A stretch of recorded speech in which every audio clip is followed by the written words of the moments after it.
candy cane pen, I guess. Are we live and in living color?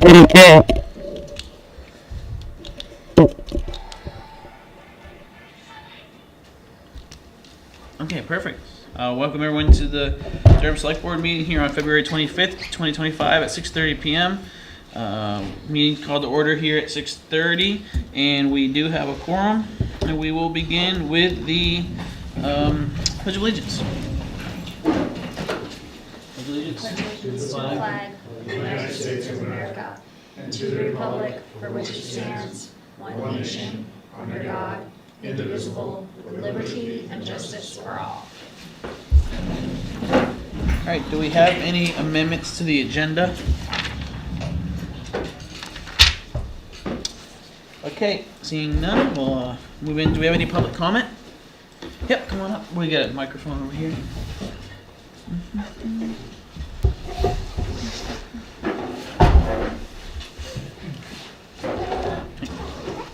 Some of you know me. I'm going to read some of this. So I'm... Oh, sorry, just name and yeah, street. Yep. It's Paula Erdman Purdy on Hollowell Road. To let you know, I moved to Durham in 1969. Moved away, returned, came back, lived in my parents, the family farm is what I have. I've been on, I'm speaking about the Historic District Commission. I know they're part of the meeting later, but last time I came to one of these, I wasn't allowed to speak, so I'm going to speak now. I've been on the commission for the past 10 years.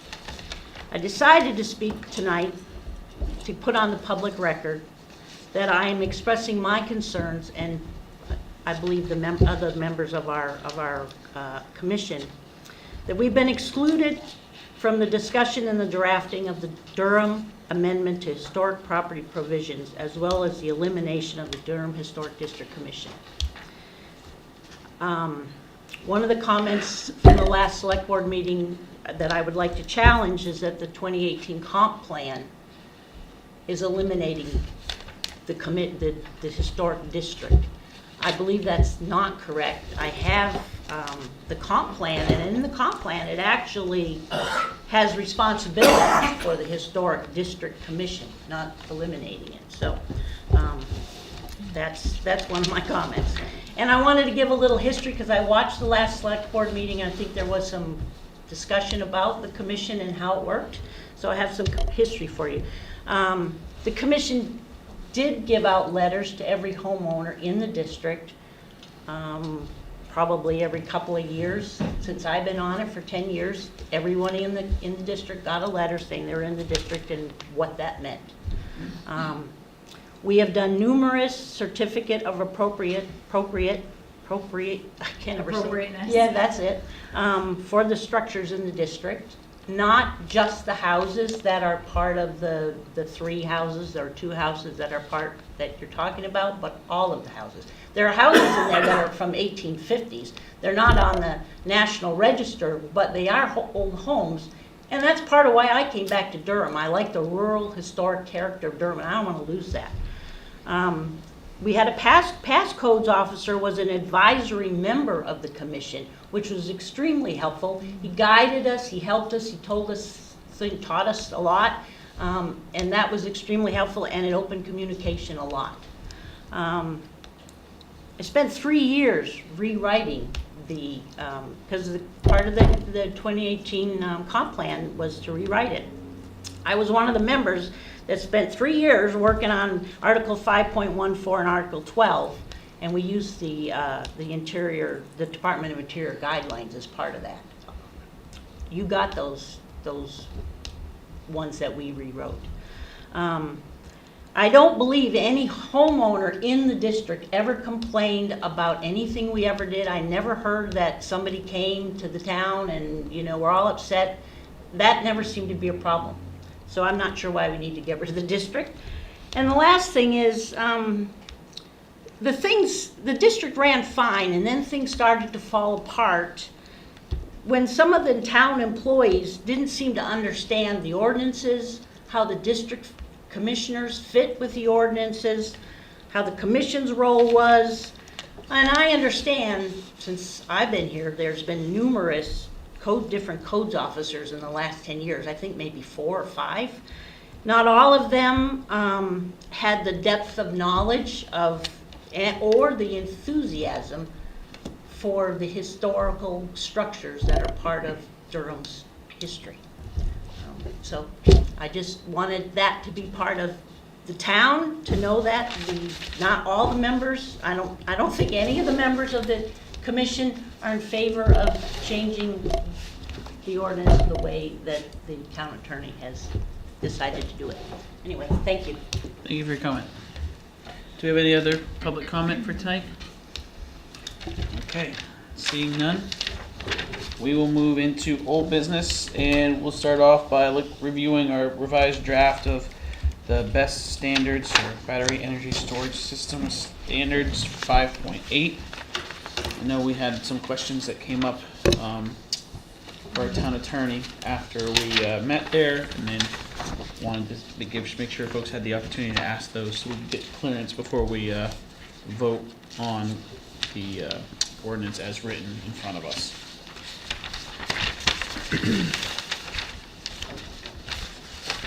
One of the things to note is in here, there was a recommendation that came in from the Conservation Commission to increase the threshold for the large scale solar projects. They felt like a 20-acre threshold would be more appropriate than a 10-acre threshold on those large scale projects. And I think we had You said you were gonna do math on the I think, ones George, that you sent me that calculation, right? The square footage, was that an email you sent? Let me pull it up here. George Sparge, Town Planner. The current draft which is part of the contract zoning amendments, and after meeting today with the town attorney, I think you all have before you tonight a combined version of the contract zoning and the best standards. So in that table, for solar energy systems, currently the proposed threshold for requiring a contract zoning vote would be 175,000 square feet of panels. And that translates, when you put into the distance between the arrays and everything else around it, it's about a 10-acre threshold size. The Conservation Commission has recommended going to a 20-acre threshold, and if you do that, then the math works out to be 400,000 square feet of panel surface area. Yep. And the recommendation, what we received from the Conservation Commission was just that they felt that other large-scale developments aren't held to the standards of contract zoning, and that they didn't feel like solar projects should be held to that extra standard either, or that at least the threshold should be increased. I know that last year when we went through the solar ordinance process, some of the feedback from people was that our ordinance was very strict on small projects but not projects, and so I think this gives us the opportunity to make it more strict on large projects, but maybe move that threshold. I know that a 10-acre project, with the feedback I heard from some members of the planning board was a little iffy on there, and if you wanted to add anything about the planning board feedback, you let me speak at your meetings from time to time, so return it back the favor. Some of the members were like, 20 seems like a lot, 10 doesn't seem like a lot. One of the members is has experience in the permitting of this arena and said that 10 acres is really kind of like a minimum size to have a project. But at the same time, we were learning of examples of towns that didn't have ordinances for large projects, and I think Greene is looking at like a 600-acre project right now, and no mechanism to go through any sort of permitting other than their kind of basic permitting there. And so for those reasons, I would like us to have a discussion about going to a 400,000 square foot threshold to be considered large scale. Didn't know what other people's thoughts were on that. Everyone thinks that my idea is that great. Well, I just always feel like I talk first, so I was trying to It's okay. restrain myself and let other people go before me. Do either of you have any thought on the 400,000? The reason I'm comfortable with it too is that we have really aggressive buffering standards in our current ordinance. So like when you read it, it says that it's a 50-foot vegetative buffer. That's not 50 feet of space. That is 50 feet deep of planted vegetation of variety of heights. So the point of this our ordinance is that we shouldn't be able to see projects from residential areas or see projects from the road, and it's on it's a requirement of the applicant to prove that that's correct, right, George, with the visual Yes. architectural assessment. There is a requirement that they have a visual impact assessment done. Mhm. So if there is a view along a public road or a neighborhood adjacent to it, then they can require buffering. But I think it's important to understand that even with a 50-foot vegetative buffer, it's not going to make the project disappear. But what it will do is it'll soften in the impact of that visual impact. And also, you need to recognize that it takes time for a buffer to mature. establish. So it might be 6 to 8 years before it really gets robust enough to have that effect. So it is a means of mitigation, but it's not a total screening. Heather? Do you by chance know, or does anybody know, on the way to Auburn, the solar project that they have there, what size? I'm a very visual person, and so it would help I can for- give you an example if you're Yeah. looking for size. A football field without the end zones is 1 acre. So if that gives you perspective of what a project looks like, 20 acres would be roughly 20 end zone less football fields. So let's say 16 football fields together. And is there a reason, like, we don't consider a compromise between 10 and 20 and meet in the middle at 15? I think we can totally have that conversation right I now. didn't know if it was like, in the solar panel world, if it's, they look at 10 or they look at 20, but they don't look at anything in between. What we heard from the public input was that 20 acres is the minimum threshold to make a commercial scale project viable economically. That's what we heard. Less than 20 acres is more of like a community solar project for subdivisions or developments or stuff like that. And, sorry, go ahead.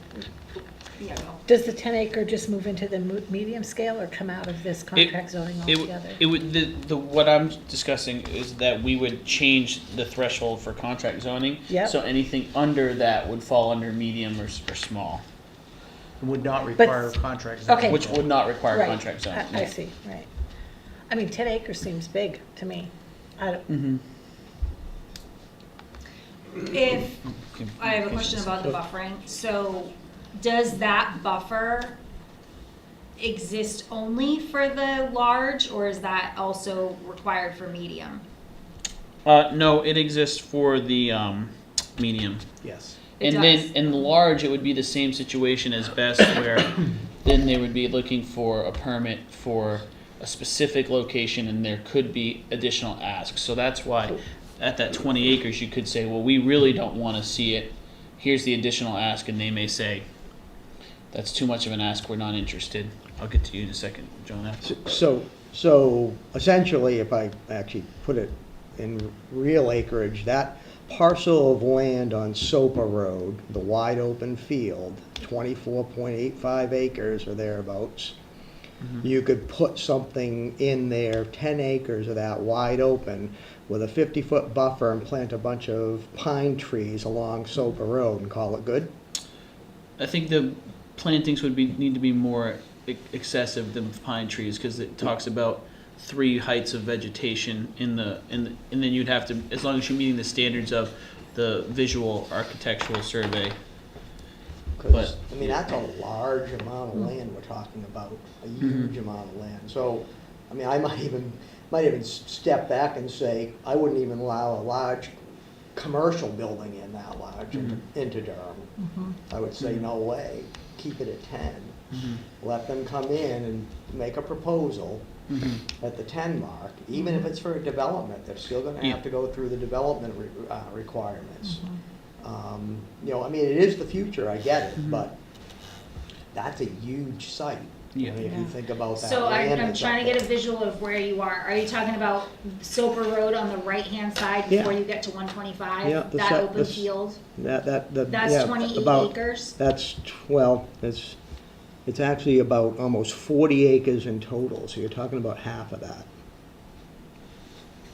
I'm looking it up right now. John. John, you had something? Well, just to clarify, the 10 acres is 10 acres of panel dimensions. Mhm, So right. it's actually 20 More than that. acres, what George said, that's 20 acres. And 20 acres of panel is 40 acres. Well, It's basically 2 for 1. The 20 acres would be, the recommendation would, to increase the 175,000 square foot to 400,000, would increase it to 9 acres of panels. And then they're accounting for about double that is open space in the fenced in area and stuff like that. So a 20 acre project would be roughly 10 acres of panels plus the buffering plus those sorts of things. So 400 square feet of panels. 400,000 square feet. 400,000 square feet of panels is 10 acres of actual panels. 9 acres. 9 acres of 9.6 actual 9.6, panels, yeah. and then the other 11 acres. Is space around them. Space in between the Within the panels. fencing. Space around it, fence, access road, things like that. So But we're basic- saying that size would require Contract. contract zoning. So 401,000 square feet would require contract zoning. And anything less than that would not require contract 399,000 zoning. would not require a contract. town meeting vote, it would still have to go through the planning board to meet all the solar energy system standards. And the town would vote on large scale, because that would be contract zoning. It's, what we're trying to figure out is where the threshold is to Right. go to the large scale project.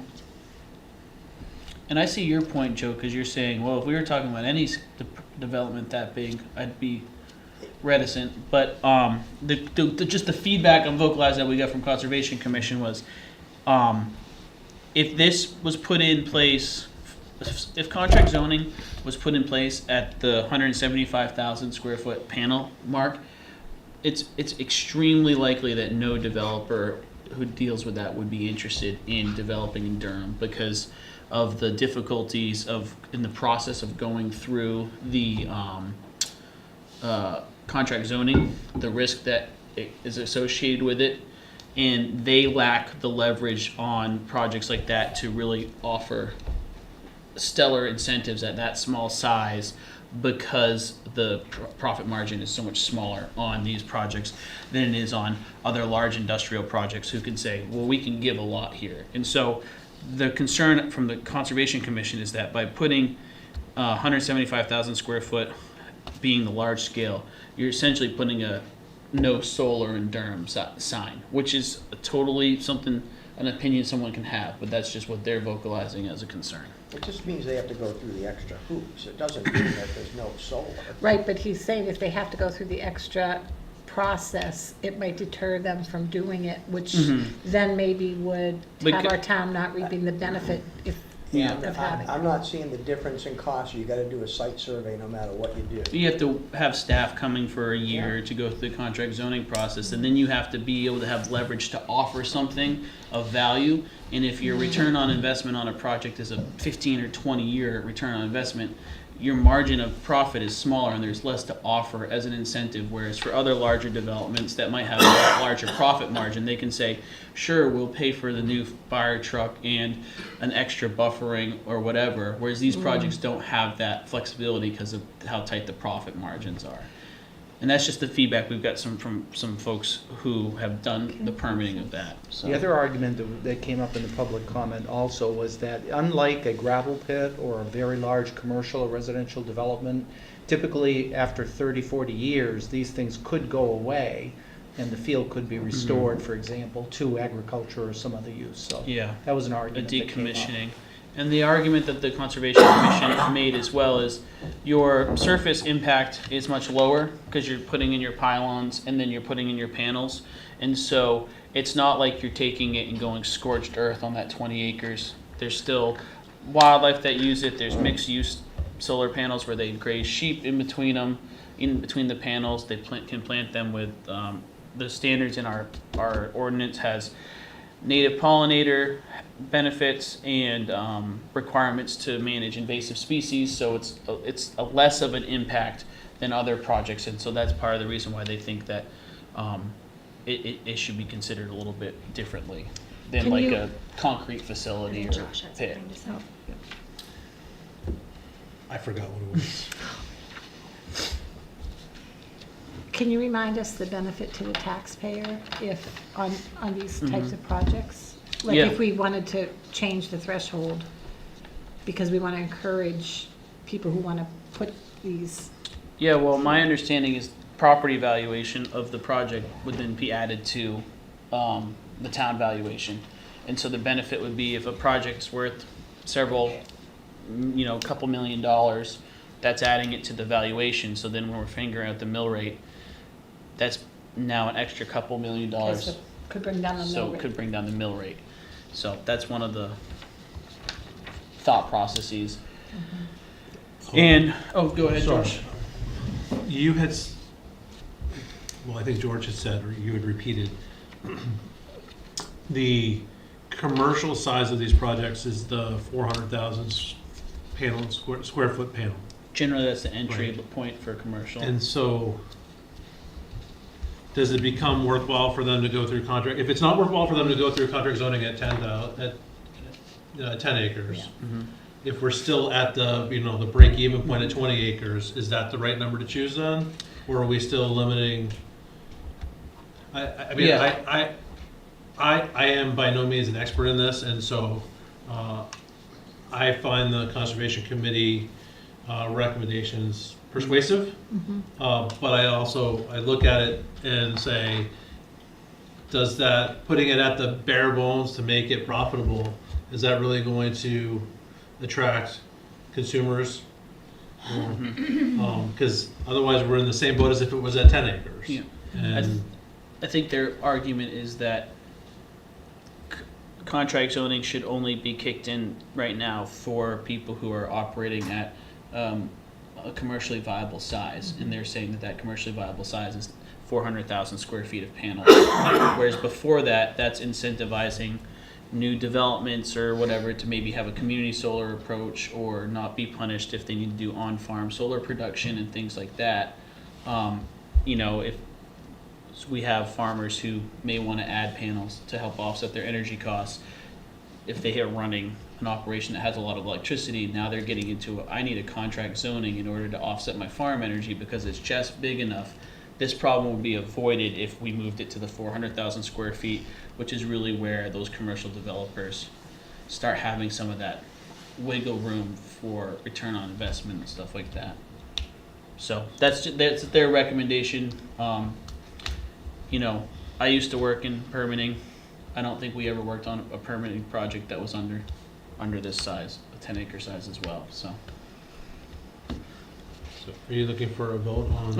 I wanted to have a discussion before, and then I'll make a motion to increase the surface area to 400,000 square feet for large-scale solar. Second. Kind of did it backwards. We had a lot of the discussion. Do we have any other discussion here? Okay, seeing none, all in favor of the motion to increase the 175,000 square feet to 400,000 square feet? All opposition? With a reluctant sigh. Okay. I feel like I always have to justify my vote. Just means that I can put solar in my conservation land out back by the homeowners association in 6 No. acres of land. No, because RP doesn't allow solar.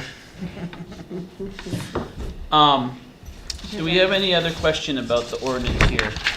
Hold on, give me one We have our second. attorney here, so we should at least ask her something. My brain to process. Well, I had a question the last time about, I think your question was about contract zoning and BES, yes, and this and now this is all one. all one. Okay. So, So not two separate things, now they're tied together.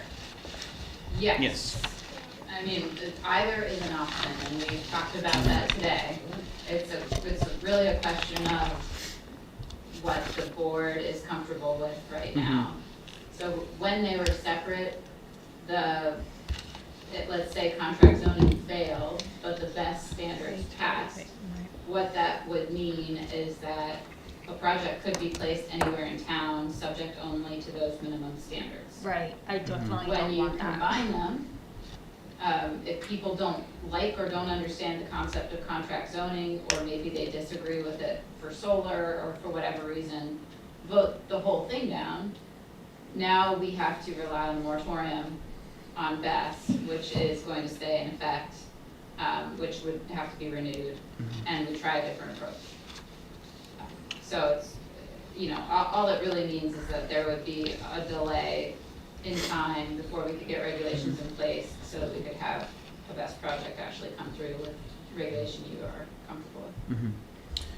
The reason I like having them combined is that last year, when it's been a busy year for the Conservation Commission and the Planning Board, the last couple of years when they've been working on ordinances, the issue that came up with the solar ordinance is that standards were developed, but nothing for the siting was developed. And so we now have a standard, but there's no authority given to the planning board to take into consideration the location of that. So things that came up in discussion during the solar ordinance were, well, do we want to have protection on prime agricultural soils? Do we want to have protection within a certain distance of schools? Do we want to go the route of some towns where you have a mitigation fee that's higher in some parts of the town versus lower in others to incentivize? And so we didn't have a siting tool, all we had was standards. And so I like the idea of this BES standards being married with that siting tool, because I think that if we were to just have the BES standards, kind of to the point you were making, Joe, like now you do allow, without going through contract zoning, something to come in front of the planning board, and it could be right on the side of the road, or right near the school, or right near something else that doesn't have, and then regardless of whether people think it's a good location or not, there's no authority given to the planning board to deny that application based off of the siting of the project if they're meeting the minimum standards. And so I think that this would, by marrying it together, you're saying here's the standards and here's the process of figuring out where it goes. So rather than going through this onerous process of how do we want to rank the land as landscape, where do we want to encourage, where do we want to discourage, that can be done as applicants come through. And I imagine that if there was an applicant for something like this, these aren't things that come through all the time, like a new house permit or something like that. So it seems to me that it would be a more efficient use of time to handle the siting on a site-by-site basis or application-by-application basis, understanding it could be 0 applicants, it might be a applicant or 2 applicants, but it's likely not going to be several applicants a year approaching this process. So that's why I think having them kept together works, because they only really work together. So. I have a couple of questions, but I don't have to go first. Josh or Joe, you got anything? I'm good with the rest of the ordinance. Deb? The last time we had extensive conversation around the wording about it would have to meet the minimum requirements of our existing ordinance, specifically around noise. And I'm trying to, what happened with that? I'm trying to find that line. It's not in this, it's not in this draft. Yeah. It can be added, it's not in there currently. And basically, the language that had been offered by the town attorney was to say that contract zoning could not reduce the standards below the best standards that are before you. So that's another policy issue. But that's currently not part of It's this not one. in the draft right now, it can be added. Okay, so In- that's my only thing, I just wanna make sure that we're on the same page about that. I attended the planning board meeting, and John, feel free to flag me down if I'm mischaracterizing anything anyone at the planning board said. It seemed like there was kind of some hemming and hawing on that too, understanding that since the ultimate body that decides is the Right. town, the legislative body, and everyone gets a vote, it's not a, I want to give some public comment or some written testimony, it's you get a vote, that keeping the maximum amount of leverage available for the community could be wise because it's so site specific. So I know last time we used the noise example. If there's a landowner who owns 100 acres and they're they want to put this in 250 feet from the nearest dwelling and road, but the noise standards are 2 decibels higher than normal, it might not be heard, or the community might be able to say, sure, but you need to put in a mitigation system for that noise, or you need to come up with a plan to make sure that there's an adequate buffer, or prove to us that no one nearby can hear it. And if we don't have that mechanism right now, we are a little bit limited. And so I was kind of hesitant at first about the idea of like having a standard and then not saying you have to follow every element of it all the time. But the more I thought about it is since the legislative body, which is the community, gets a direct vote in this, if the community decides that the perceived reduction of a standard is worth the several percentage points reduction on a mill rate, I don't want to take that opportunity for people to vote on. Okay.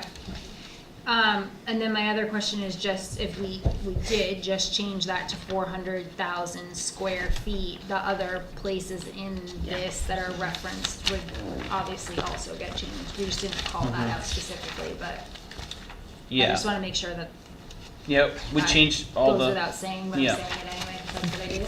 That's all right. Okay, so those were my 2 points that I wanted to bring up, and John, That's was all that I a fair characterization of your board? Yeah, absolutely. All right. I don't want to put words in anyone's mouth. So, any other questions on this as amended? Your attorney has them. Oh boy. So just to be clear about where we're falling on this question of whether the minimum standards can be modified. So the board's intention is that under contract zoning, anything under the sun can be in there, whether it's more or less restrictive than the minimum best standards in the ordinance? The discussion we had last time, and Josh, you came up with some swanky language there, was Oh, yeah. that the best standards had to be taken into consideration and changes can only be for good cause or appropriate. So the way we were trying to get at it is they should be the guiding principles, but that if there is a hang up or there is one that wants to be considered to be modified, that should be available because the town's going to vote on it and it's not a council that's voting to approve it. Okay. Was that the language change that got put into the draft? No, because the language itself is not in there right now. Well, yeah, what is in there is, if the draft that's on the agenda is the current running Mhm. draft, it says that best shall meet the following minimum standards. What line is that? On what page, Ron? I don't think it is the one in the packet. The one they're looking at is the combined one that was revised. Do they hand the copy over? I think my point is that it needs to meet the minimum standard, and however the language needs to be to meet the minimum standard, that's how it should be. And we should give them the option of coming with a deviation, I'll say, to the minimum standards, but not the other way around. Yeah, and I think that our intent is to say we No, want to but where's have it a say? guiding standard. I know it's our yeah. intent, but what's it say it in words that they have to meet the minimum standards? I don't think it says it in this Yeah, draft. so what it says is, it's, at least again, maybe my version's off, but 5.8.5 still says, tier 3 best shall meet the following minimum requirements. hold on, wait, let me The go to planning where you are. board reviewed that and recommended that that not be included. So, I'm not sure I would So- agree with that. so we have a difference between what Kristen has, our lawyer, and what the planning board came up with. I'd rather have what she has. And let me just clarify, the planning board suggested that if that limitation were going to be applied, it should be done in contract zoning, not in the best standards themselves. So it wasn't an intent to say don't do it, it was just to say carefully place it. It needs to be in both. Well, now it's all one, so It we needs have to- to decide if it's gonna be in here or not be in here. Yeah, the Right? draft before you tonight does not have that clause in there. Okay, thank you for, that's, I I'm was just reading looking this for section it, because here. I knew that it was something that we had discussed. We would need to add it. Okay, Yeah, and I'm okay if the contract zoning can modify anything in here and they do just serve as sort of guidelines. But I would want the lead-in language to say something a little bit more clearer about that. At the end of the day, yeah, you're right, it's an amendment to the ordinance, the contract zoning, and there's no limitation, but then it's kind of, well, why do you have these standards in there if you're just gonna be able to do anything else?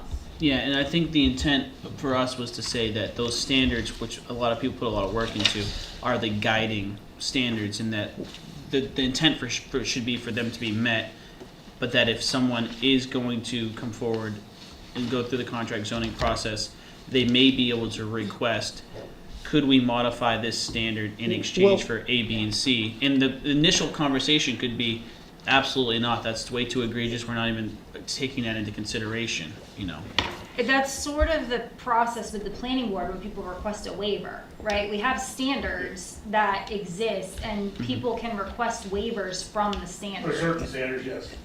And then if they can't get that waiver, then they can go to appeals like everybody else. No, you can't appeal contract zoning. Well, I'm just saying, the normal process for any project right now without this is you would go planning board, they say no, you go to appeals if you want a variance of some sort. So we're bypassing that if we don't have that language. No, because in you there. can't appeal contract Yeah, zoning. saying we're bypassing the actual effort to go and ask for A a waiver. variance of some sort, whether it be in front of the select board or the town No, or they would whoever be else. asking Well, for But we're a not waiver saying. from the standards from the select board.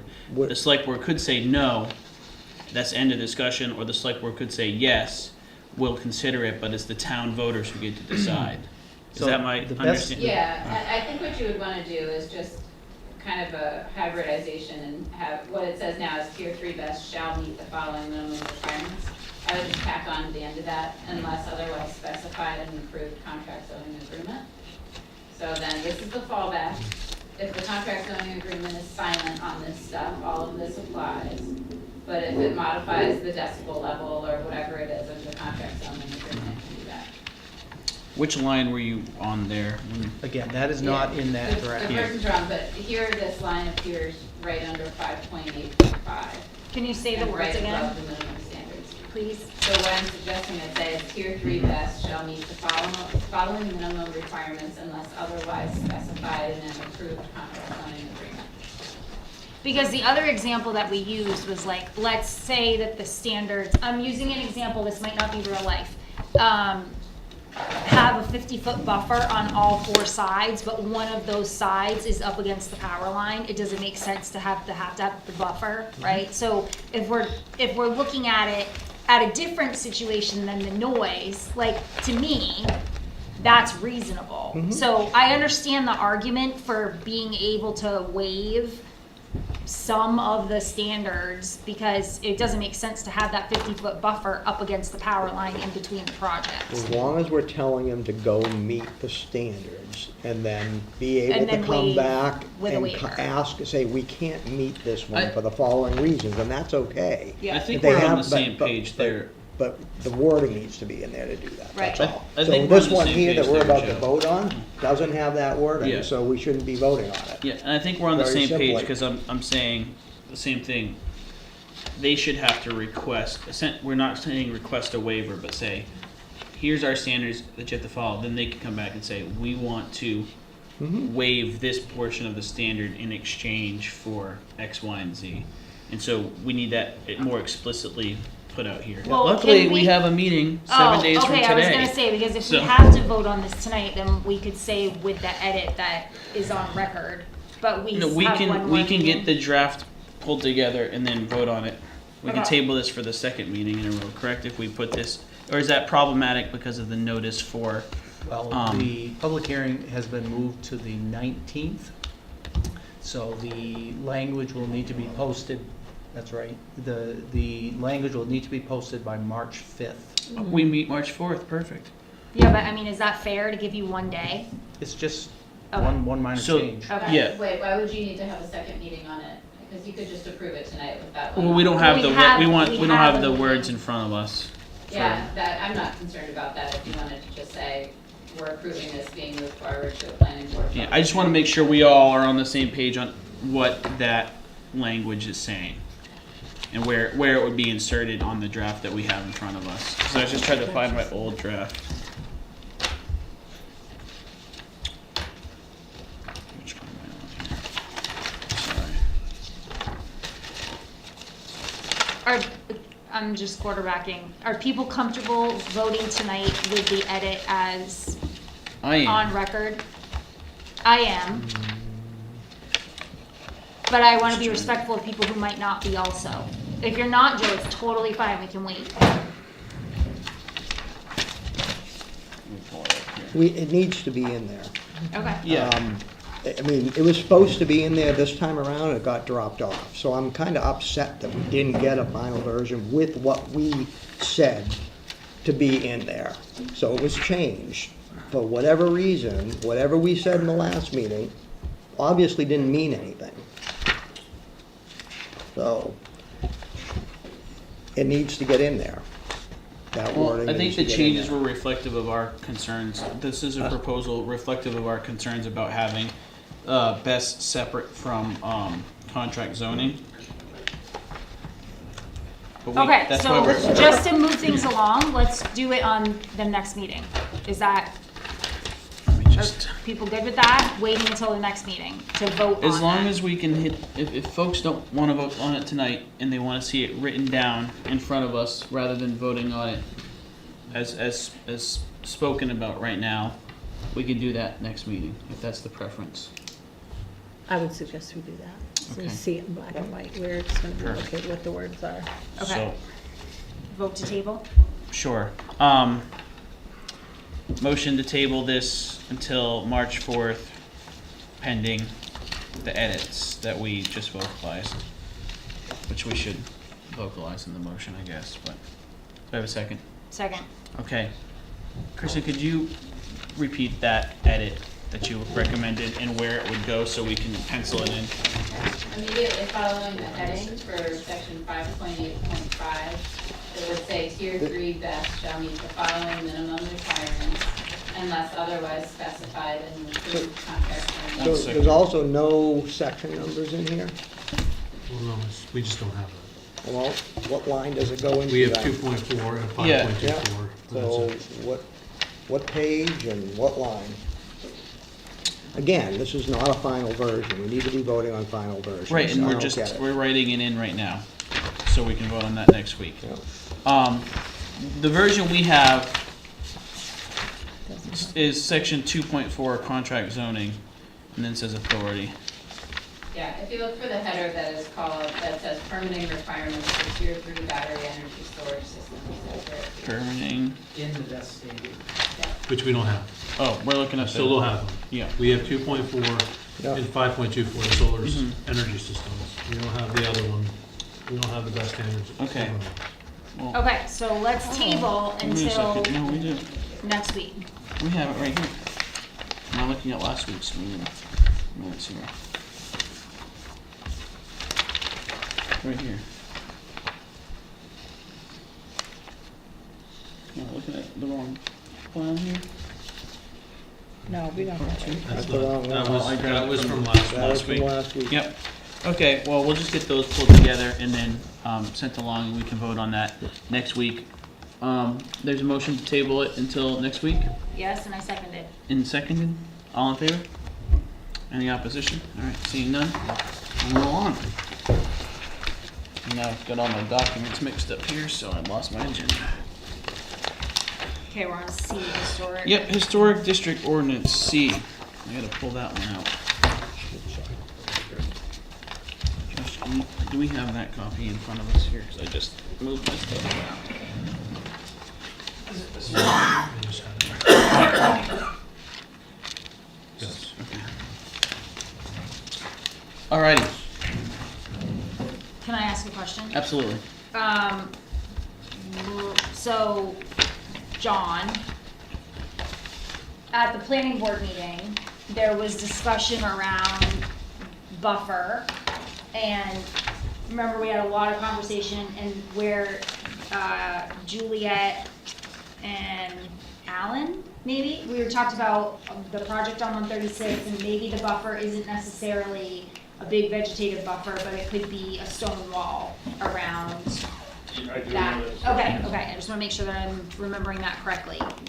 There were no buffer things in the one that we looked at the last time. So that one in Auburn does have a stone fence around it. Okay, I'm just using it as an example. Well, I'm just saying, like- Just using it as an example, that's not even in our town, I Mm-hmm. don't care, I'm using it as an example. I'm just asking if this draft addresses buffering.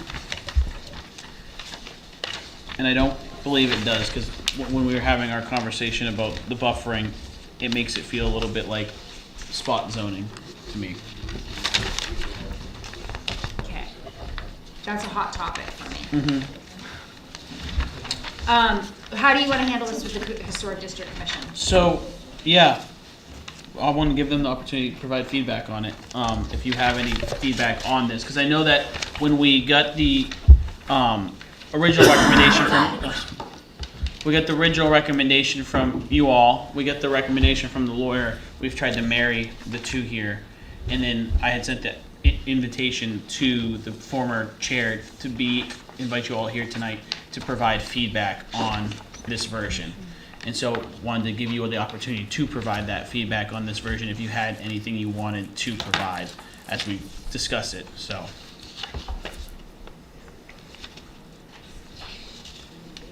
Do you want a copy? That'd be great. Yeah, sure, I'd love to share.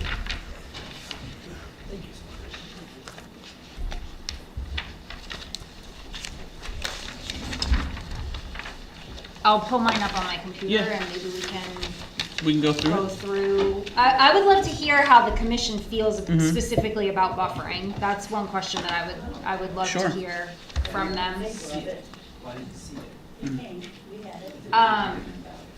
So what I had brought up, commission, I'm talking to you now, what I had brought up the last time that we were meeting was that to me, buffering standards are important, and the example that I keep using is the project that's on 136 on the way to Auburn, where there's that church, and then right next to that in the open field, they built multiple duplexes right next to that church, and there's no buffering whatsoever in between that. And so we don't know yet what the outcome of the district is going to be. My concerns around not having specific language around buffering, in every project that we have in town, I feel like the way that we maintain our rural character is through buffering. And so that's important to me, but I welcome what your opinion is of buffering when we're talking about historic resources. You know, it would just be Yeah. Yeah, you just gotta say your name, yeah. colors and, Well, we gotta get you on the microphone so we can pick it up. I don't really have that much to say because I didn't bring our original one that we wrote, because we had a whole thing about buffering in it. I don't know if Dave has the original. Not on hand. No, The, yes, we can. And we did have a thing about buffering.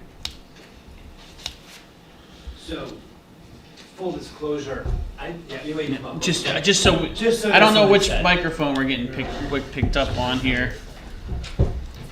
I know this one's full of charged batteries though, so.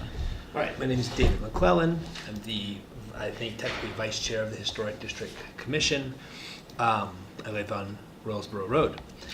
What I'm going to confess to right now is that I had to miss our last meeting with our commission. And so I'm not as up to speed on everything, and I don't see tracked changes on this. So to Paula's point, it's hard for me to track exactly what's changed. I did listen to the last select board meeting where you discussed it, but I am not prepared in my role with the group to give immediate comment.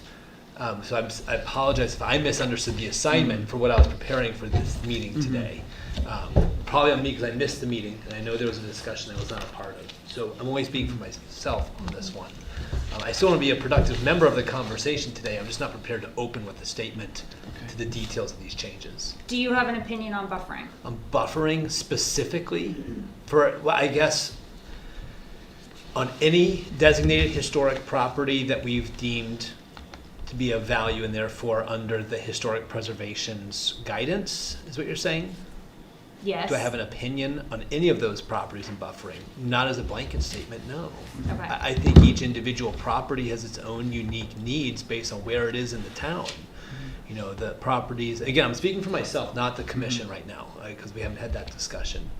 But properties in the historic district are really different than, say, the Bagley Bliss House on 136, right? I mean, there's just, I think each would require an assessment by a group like the commission, someone who can look with a reasonable eye and say this is in line with the general values and perspectives or industry standards for a historic property.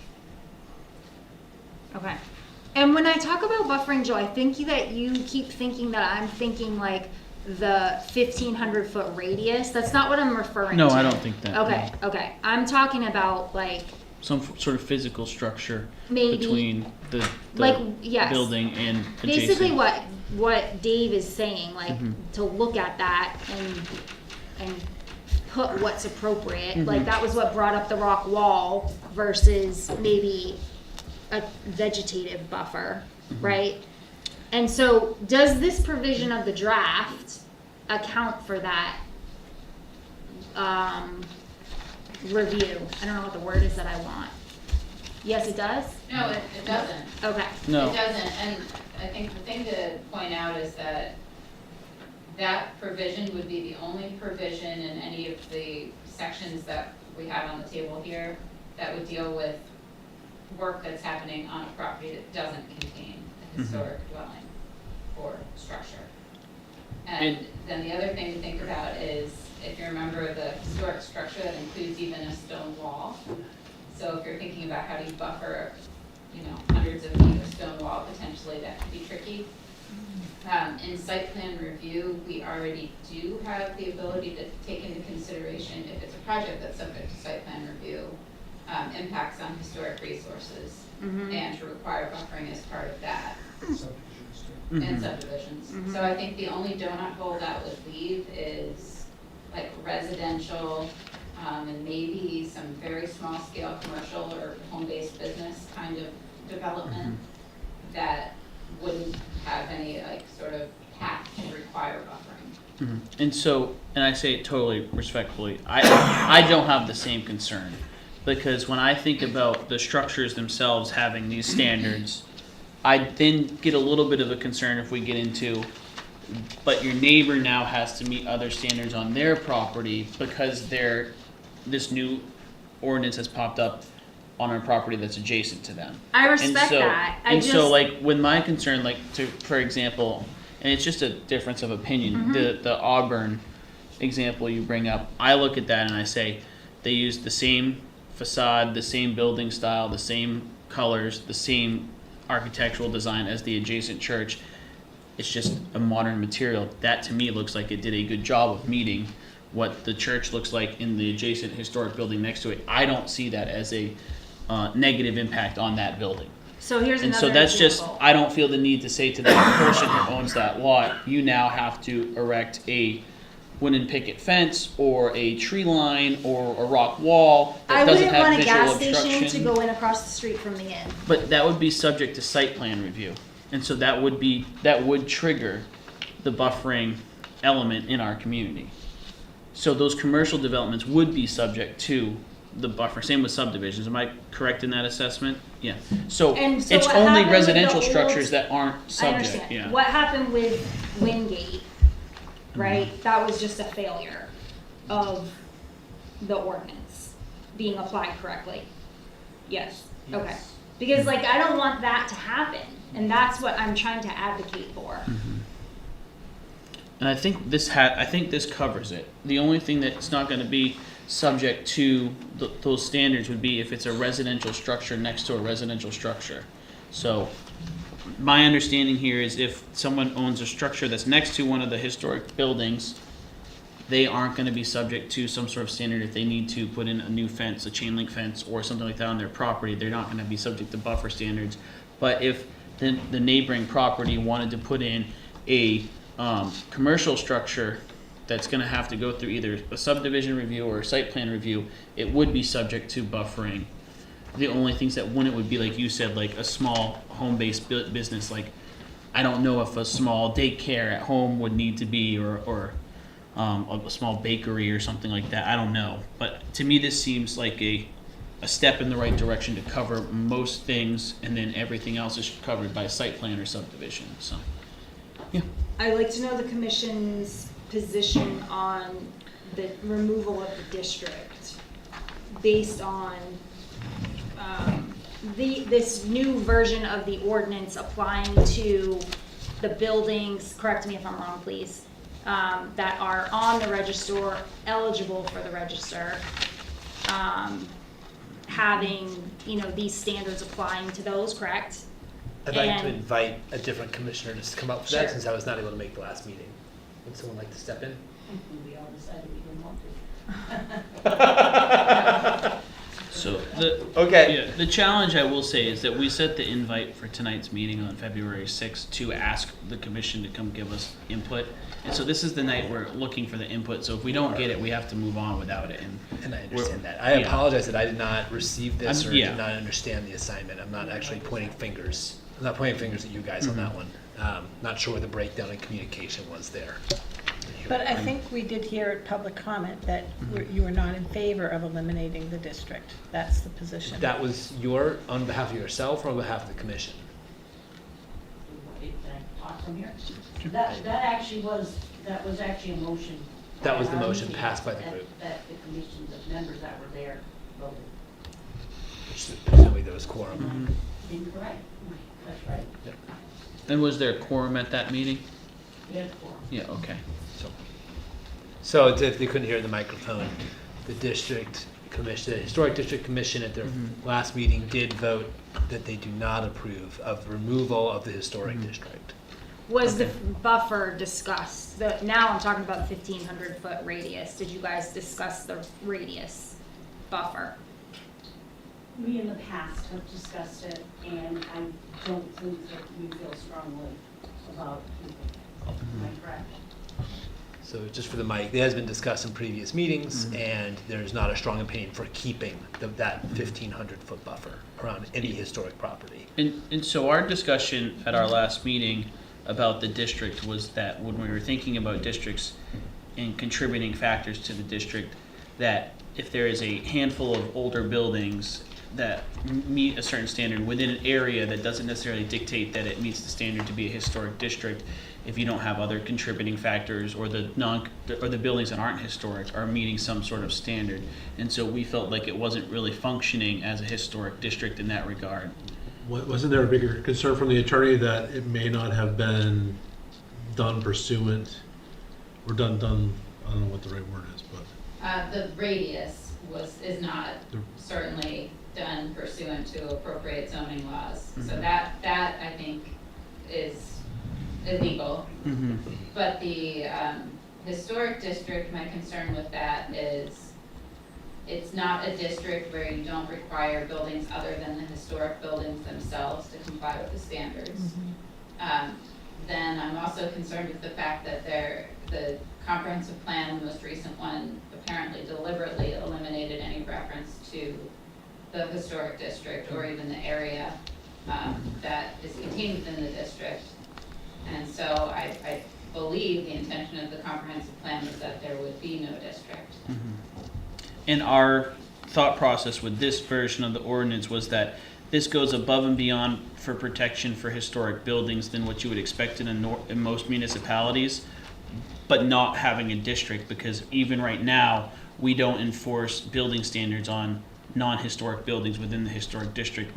I know you have more experience with this than me, but I think about other historic districts and other municipalities, the new construction or the non-historic buildings there still need to meet a certain standard and look, and we don't have that anyway, so it's not functioning that way as a district. So we were saying if we just move this protection to the buildings themselves, and then this also sets up the language, and correct me if I'm wrong, so that in a future architectural survey, this could be applied to findings of buildings that should be listed or are listed. And so we felt like this was a really good way to address the concerns about the buildings, remove the concerns about the district, and have something that's more robust and appropriate. Is there a question about a vote for the district? Or am I misremembering? I don't know. I don't think so. I mean, I think the only other thing that the district is missing is that it is not based on a survey, as far as I'm aware, at least certainly not a recent one. But if it, you know, when it was put into the ordinance, I think the district was done appropriately as an ordinance amendment, you know, with the appropriate hearings and everything. So that part isn't a concern.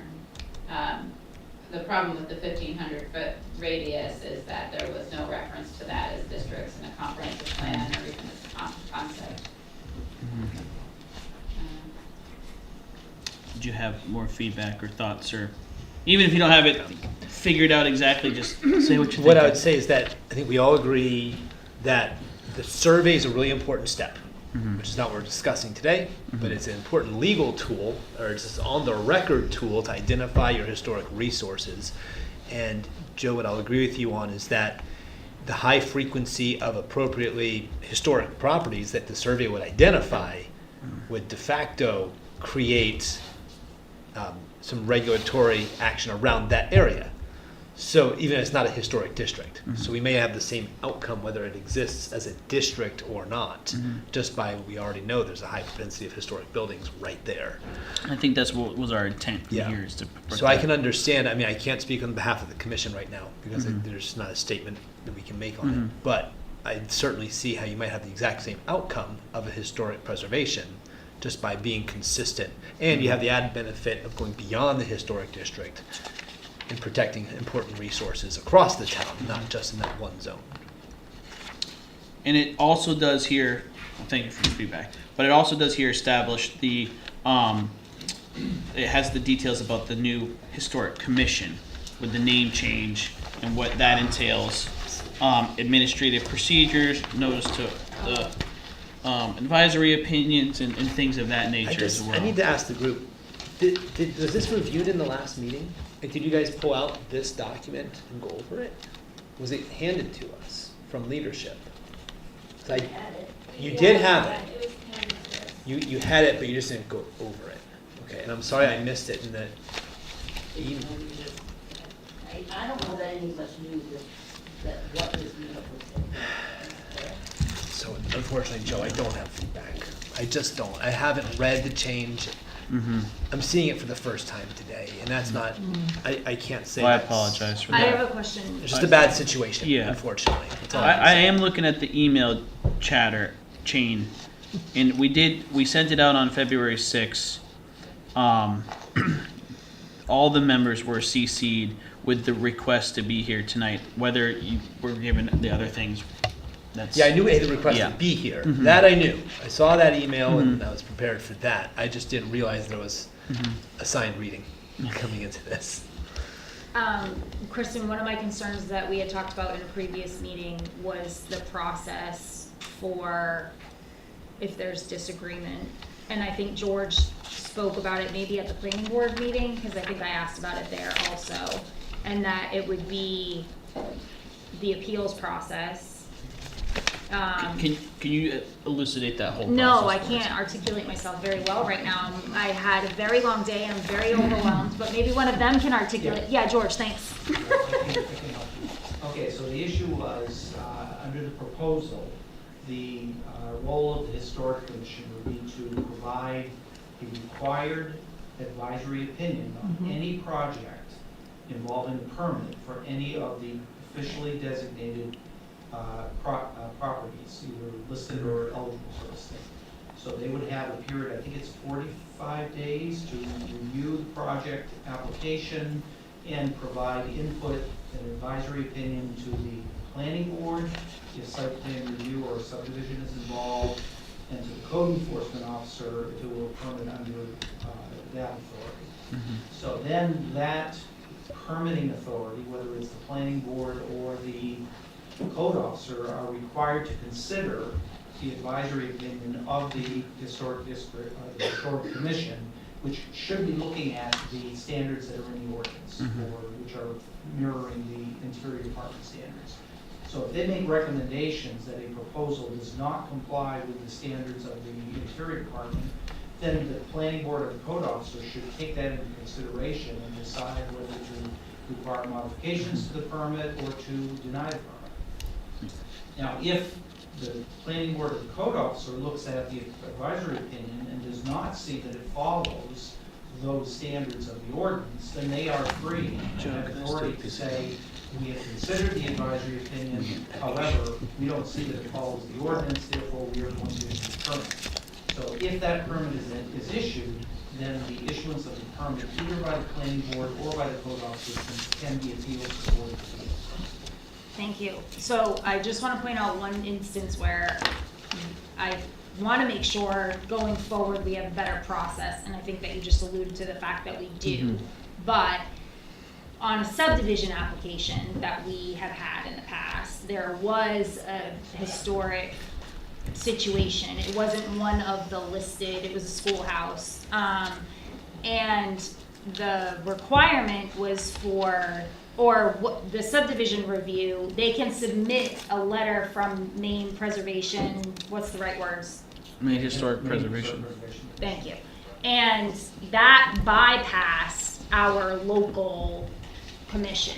But, let me clarify, the jurisdiction of the Historic District Commission stops at the boundary of the Historic District as far as opinions on certificates of compliance. And it So was for that- both of those subdivisions, there was no requirement to get a recommendation. Where- And that's part of where the confusion is coming. Okay, so now going forward, if the district doesn't exist anymore, right, and this exists, in that situation, are they going to be Consult. asked for their It will be opinion? mandatory that they get an opinion be submitted. So this expands the opportunity for the Historic Commission to comment on activities that are required a permit, subdivision, or site law if there's buildings that are listed. If it affects one of these properties. Yeah. And so, like George said, if it is a property that's trying to do something that is just a permit issued by the code enforcement officer, the code enforcement officer works with the Historic Commission. If it's a property that needs to get a permit from the planning board has to get advisement from the commission. And the difference here is this is saying it is required advisement. Now, I know, like, for example, right now on Conservation Commission type things, John asks them, or I should say the planning board chair asks them, but isn't required to ask them on some of these resource concerns. This is separate, saying there is a requirement to ask if it's a permanent activity and it impacts a historic structure. So this expands that. What is considered impacting being in a butter? Yes, if it's an abutting, a property that is historic, then it would trigger the subdivision site plan review standards. Yeah, but It doesn't trigger, just to be clear, the historic commission review. If it's an activity that impacts a historic structure, it's gonna get reviewed under the subdivision or site plan standards about impacts. But if it is a project involving, like, you know, a building, a historic building or structure, then that goes to the historic commission for advice and So, advisory opinion. you probably just said this, but George just said a lot of things and you just said that and now my brain is, so I'm going back to Wingate, right? That was an abutter of a historic property. And under this draft, because that was an abutter, would they have been consulted on that? Or no, because they're not actually doing anything to that building? The commission would not have been consulted. I have a problem with that. I'm not sure what you mean when you say under Wingate. I don't know the details there. So there's a subdivision off 136 that what the abutting property is, it was actually, well, George, you said it wasn't eligible for registry. I think it's eligible but not on the registry. It was on a list prepared by the Maine Historic Preservation Commission, but after further review, they determined that there was not enough documentation to determine that it was eligible. So Okay, it didn't let's meet just- the standards. Let's just say it was. Let's for the pretend sake it of was, discussion. because, But it wasn't. but let's just say it was, okay? Just for the discussion. Right, for the discussion. And so if it would have been, there would have been like buffering requirements, right? Or at least they would have been consulted. If we go back to the other one, So the question is now, in this scenario that you're describing, and maybe George and Chris, I know they're confirming, but if you could confirm for us, if it's a subdivision application that's recommended that is immediately adjacent to, or adjacent to a property that is listed, does that have a different process? Would there be historic commission participation at that point if it was listed? If it was listed, yes. So I don't see that as an issue. Sorry, is the project involving the historic? If there's a structure itself or subdivision adjacent? It's an abutter. proposed and it's a an okay. and it's an immediate abutter to a historic property. Under what we have today, Mm-hmm. with this proposal, no, because it is not affecting the structure itself. The project is not the structure itself. It would not go to historic commission for comment. This is what I have a problem Well, But with. it can, I mean, just like, and this is what George and I were just talking about. If we wanted, we could very easily in the site plan standards say that if a project stands to impact a historic structure as we have defined it, then the board sends it not only to the Maine Historic Preservation Commission, but also to the local historic commission for comment. It's not gonna trigger this whole specific advisory process and review of the standards, but at least the commission would be able to put their eyes on it and make some recommendations. That I would feel more comfortable with that, because this is where the buffering conversation comes in, right? Like, they could have informed that that process at the planning board level to say, here's this subdivision going into what potentially could have been a listed structure, right? It's not going into the structure, it's just next to it. Yes. Right. You need to drive by, and this will help you understand why I'm We just have a advocating for different this. of opinion on that. Part of, to use this as an example, I think the historic stone wall was part of the discussion with that one. The historic stone wall ran parallel to 136 and that had to be removed and relocated. Is that true? So if it was over 100 years old, then it would trigger that because it's a historic resource. Here's another example. Your Dave, the Bliss Farm Inn, right? If a gas station wanted to go in across the street from the Bliss Farm Inn, it wouldn't trigger any of this because he would be in a butter. It wouldn't be impacting his structure. But That is a problem. you're for me. listed historic. Oh, we are, yeah, for Yeah. sure. And I guess I would But then that the gas station across the street would require a site plan review. But it still wouldn't trigger A historic, review for the historic by the district commission. commission. It would require a site plan review from the planning board. And I'm saying they need to be involved in that process. At least that's my opinion, and it's okay if people don't agree with me. I'm just saying, that is important to me. We think we can come up with some language that would trigger an advisory opinion from the Historic Commission if it were abutting a property. Because that language is currently in the shoreline zoning standard for historic, so I think we could add that language. And in the subdivision standard, what it says is the board shall seek the advice of the Maine Historic Preservation Commission, and we could add, and the local historic commission in reviewing such plans that impact. That would make me feel way more comfortable. I would feel better about that. And too. when we say abutting, we even mean if there's a street in between Yes. I don't think the so. historic. Yeah, I don't know. wouldn't even do abutting, I would do that stand to directly impact. What's the Or have a definition of likelihood directly what's the impact. definition of stands to directly impact? That would be up to the Just send it reviewing over. authority, Keep done. so that you can, you Go know, all because whatever. the state- You- the state There's some might have a subjectivity and different discretion opinion. there. So when you say reviewing authority, you mean planning board or? Or code enforcement enforcement. officer, whichever one has that Well, designation. and I totally understand that, but then does that have to be written and established someplace? Because like, I might be of the opinion that something being visible from somewhere else doesn't affect it. Other people might say, if it's visible from this historic building, that's an impact. So I don't understand where that line gets drawn. I mean, then if you get in the argument of, well, a quarter mile away, the reflection off of that new barn's roof hits my window, and I think that impacts my historic building. I'm not saying that anyone would do that, but I'm just trying to. We will They get would. into those situations here.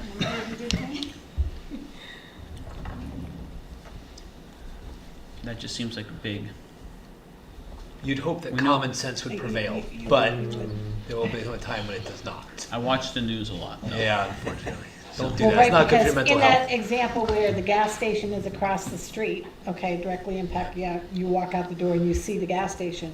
But if it's quarter mile down, but the lights shine and are gonna be on all night, that could also be And this is impacted. And but- this is where I get confused because I think about, well, if the gas station across the street is made to look historic, I mean, I think about growing up, we always called the McDonald's in Freeport the fancy McDonald's. And we're like, that doesn't look like a good example. McDonald's. And so if they gas, I mean, I think you But go they to, would have the one second, opinion. please. If you go to southern New England, there's plenty of gas stations in neighborhoods that have buildings that are 1600s. So I'm trying to figure out where we draw the line there because I know So maybe that's just a use the concern. term abutting and then, So currently in Article 9, Section 9.11 for shoreline zoning, this comes from the main DEP manual guidelines. It says archaeological sites. Any proposed land use activity involving structural development or soil disturbance on or adjacent to sites listed on or eligible to be listed on the National Register of Historic Places as determined by the permitting authority shall be submitted by the applicant to the Maine Historic Preservation Commission. So what we were discussing was taking that language and inserting it in site plan, subdivision, that lacks that language for advisory opinions adjacent to. And add, Does that Add bring, that language and then. With their add- name. And the requirement for advisory opinion from the I love it. Historic Commission. does that mean that we need to change a bunch of other ordinances too? It's just adding amendments to a few of these standards, and we can do that easily. Okay. I'm just processing it, it's a lot. Thoughts from anyone else? It sounds like we invited Kristen today just to push all of our things for till next week. I think if I was an owner of a historic building and that was dear to me, I would be in favor of this suggestion. I think it's always good to remember the point of historic preservation at all. It's about the heritage of our town. It's about who we are as a community. They represent something more than that owner at that one time. And so this is an investment from our government to say this look and feel of that historic property is of value to all of us. And we don't want that to be diminished. So it doesn't really matter what the owner thinks. It's about us as a community, these very unique sites that we have deemed from the survey that will eventually happen. You know, whatever we put as the marker of like, this is of value to us, we'll keep that as The- best as we can. Go ahead, Heather. I think that's an excellent point because we just did this whole thing with resource protection. And as a community, we made that decision about resource protection. And there were clearly owners of that property that maybe didn't feel that way. But as a community, we decided that protecting those resources was important. And it feels exactly the same way to me of what you just Absolutely. articulated. It doesn't feel the same way to me, but if we, because I think about it, because I do think that there is some rights inherently involved with owning the parcel.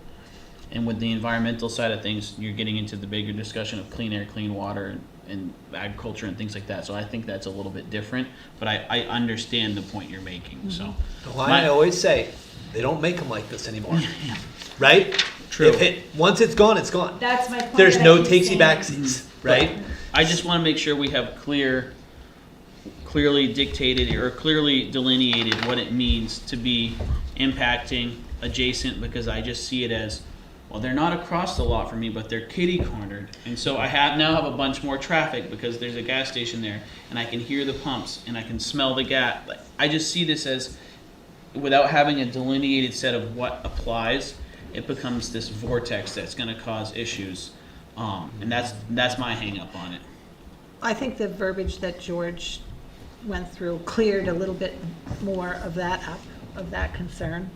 And remember, we're asking for advisory. That's what I was gonna say. And when you provide it, there's even wording in here that says the decision can't be appealed. So you advise the planning board or the code enforcement officer, they may not agree, they might do something different than what you advise, so there's no appeal process, That's right. so. But to get advice from a group of experts who represent, you know, the concept, I don't think it's a bad idea. I see Kristen and George doing a lot of scribing over there, so. Do we have a motion to move this to next week as well? So moved. Any additional discussion? Can I ask a question? I'm sure you can ask a question, yeah.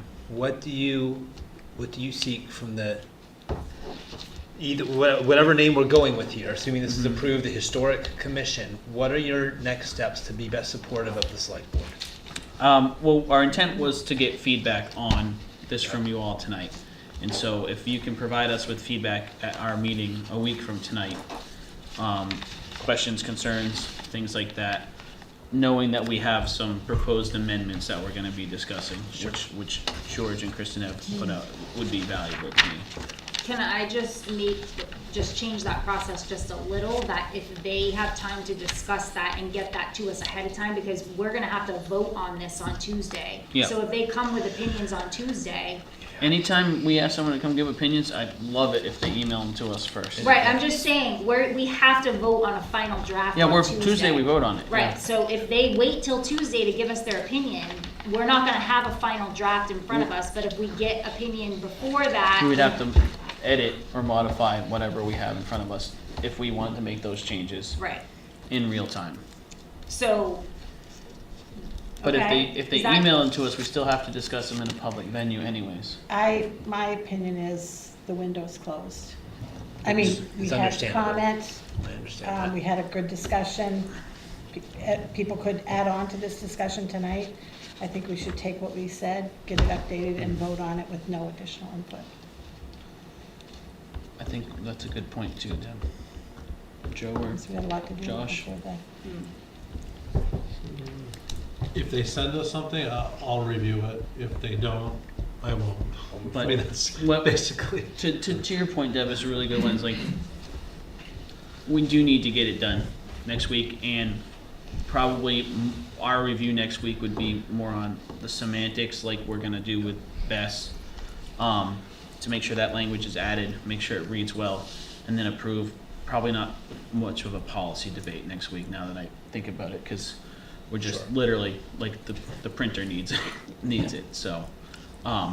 If you have things to add, email. And this goes to vote on April 5th, right? At the town That's, and And ideally, right, we want to, just like we want to go in as a team, right? And so if there's something that's like way off, Fatal flaw. please yeah, sure. email, April right? 5th will be a long meeting, But- especially longer if boards and committees don't agree with each other's recommendations. Sure. You know.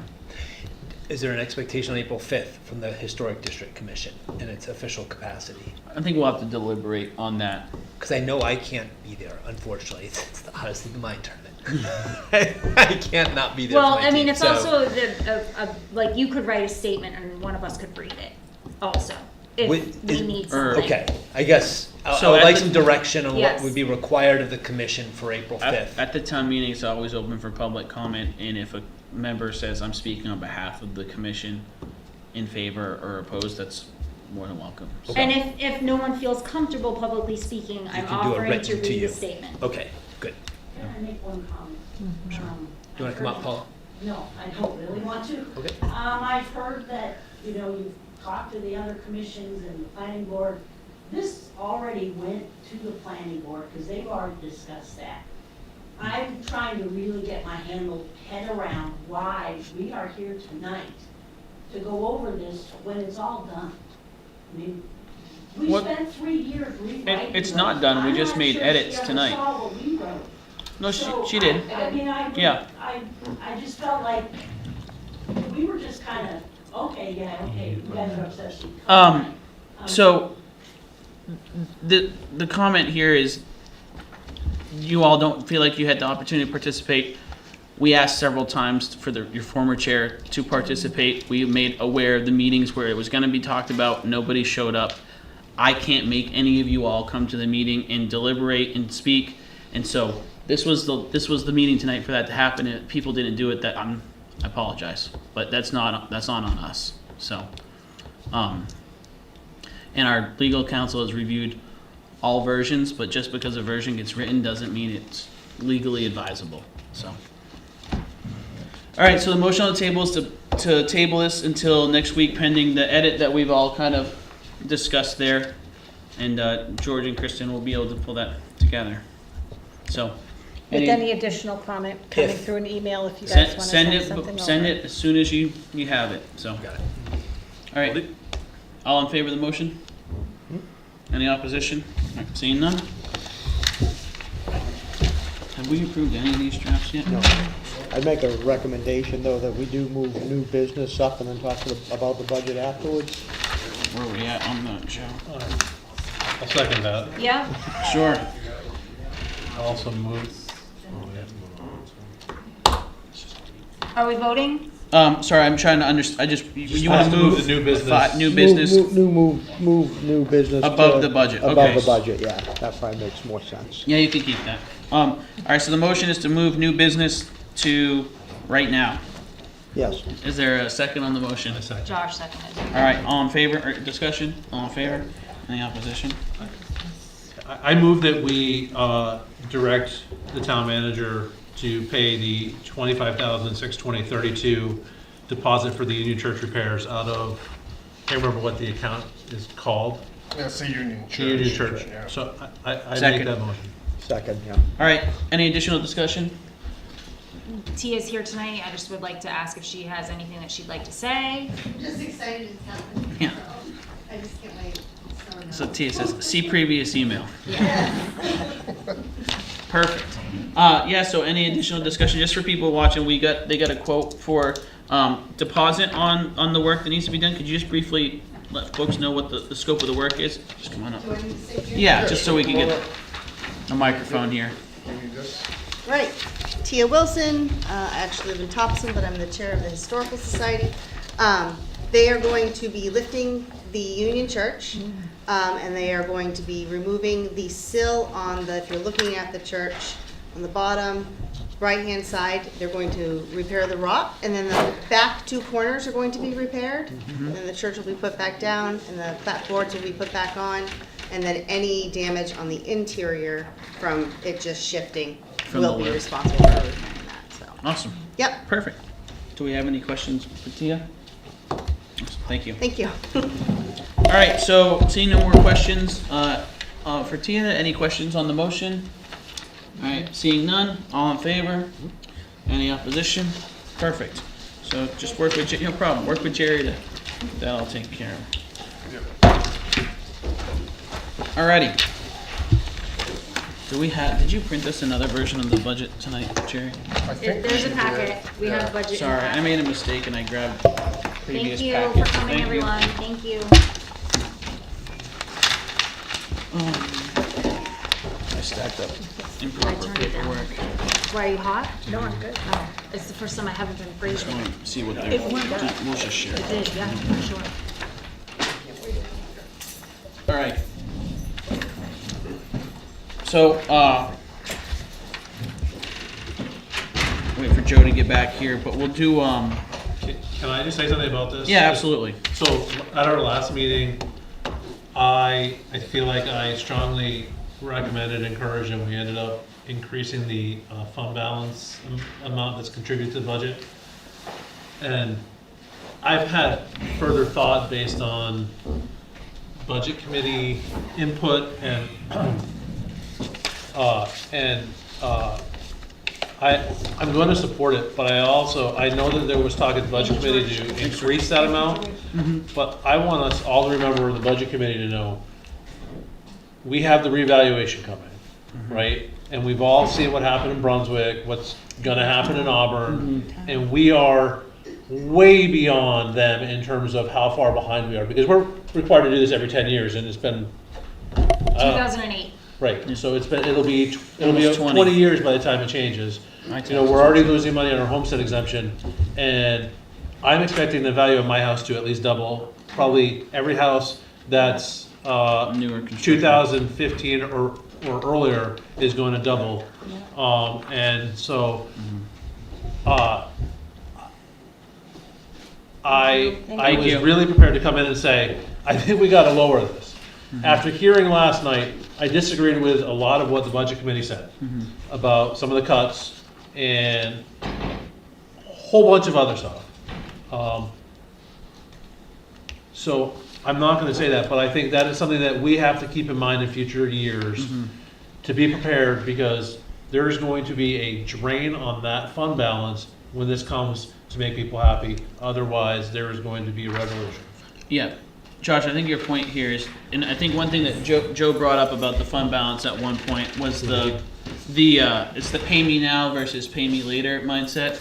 And when we talk about the fund balance, Mark's recommendation is you really want to save the big uses for that in, you know, the pandemic year or the massive inflation, and now you have these major issues that you just can't, you have these fiscal cliffs, right?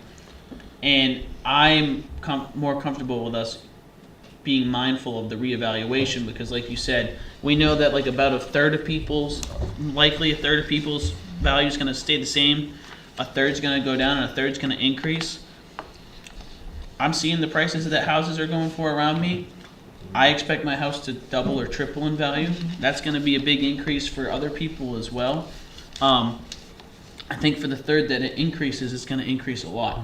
And we're going to have people knocking on the door to say, how do we mitigate this? I need to be phased into this a little bit more. We've just seen it in tons of municipalities across the state. So I think that your point is really wise there about being mindful of when we want to dip into that for that reason. Hey, can I also say one of the other comments I had, and for John, if you want to take it back on Thursday, because I don't think I'm going to be able to make that meeting, although I will try. You know, there was talk about us adding programs, us adding this, and all these expenses, and the one that kept coming up was the TextMyGov or whatever it's called. And I gotta say, that really bothered me, because Jerry did that in response to the flooding and the request and the complaints that we didn't have notice, we didn't know what was going on, and so Jerry did that based on complaints from the townsfolk, and to take it away. And I don't know how many people use it. I signed up for it. I also signed up for the Casella app, so I get all the notes.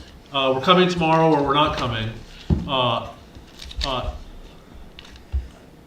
To me, it directly addresses the issues that were raised, and I gotta say, I don't know if that was just to be difficult because I felt like we were the enemy last night, or what. But that really bothered me, because there were multiple complaints about that, and it directly addresses that, and there's no better way to address it. And if my elderly parents lived here instead of where they lived, I would sign up for it, so I would know all that and I could reach them. And I think it's a great tool. And I think cutting that out of the budget, I want to say it's stupid, but I think I would say it's dangerous, because I think, to me, it's worth the extra expense, because I think it could save one life, and that one life is worth whatever we spend to save it. Because it's going to tell people there's a warming shelter, there's a road closed, don't drive through it, something like that, and eventually it's going to save a life, and to me it's worth it. And that really bothered me last night, and I've been stewing about that for 24 hours. And I felt like yelling at somebody, so I'm taking it out on you. We don't need to make John the punching bag for the budget committee. I was gonna say, I feel like I have to say for John's sake, this is what my husband always said. He's like, I feel like you're attacking me. I wasn't even there when I vent about it. We understand. We're not. And honestly, you articulated a lot of points last night, John, that I really appreciated you making. One being that we have professional staff that this is literally their job to go through this, figure out these numbers, you know, and the whole bit. And then to see other people feel like they need to come up with a different math equation to arrive at, you know, what the fire department's part-time wages are gonna be, with zero That's experience just managing the fire beyond department. what my brain can comprehend. Yeah. I wanna And get to so, that next. sorry, did I interrupt you? Were you not done? Deb, No, that's Oh. fine. Yep, next.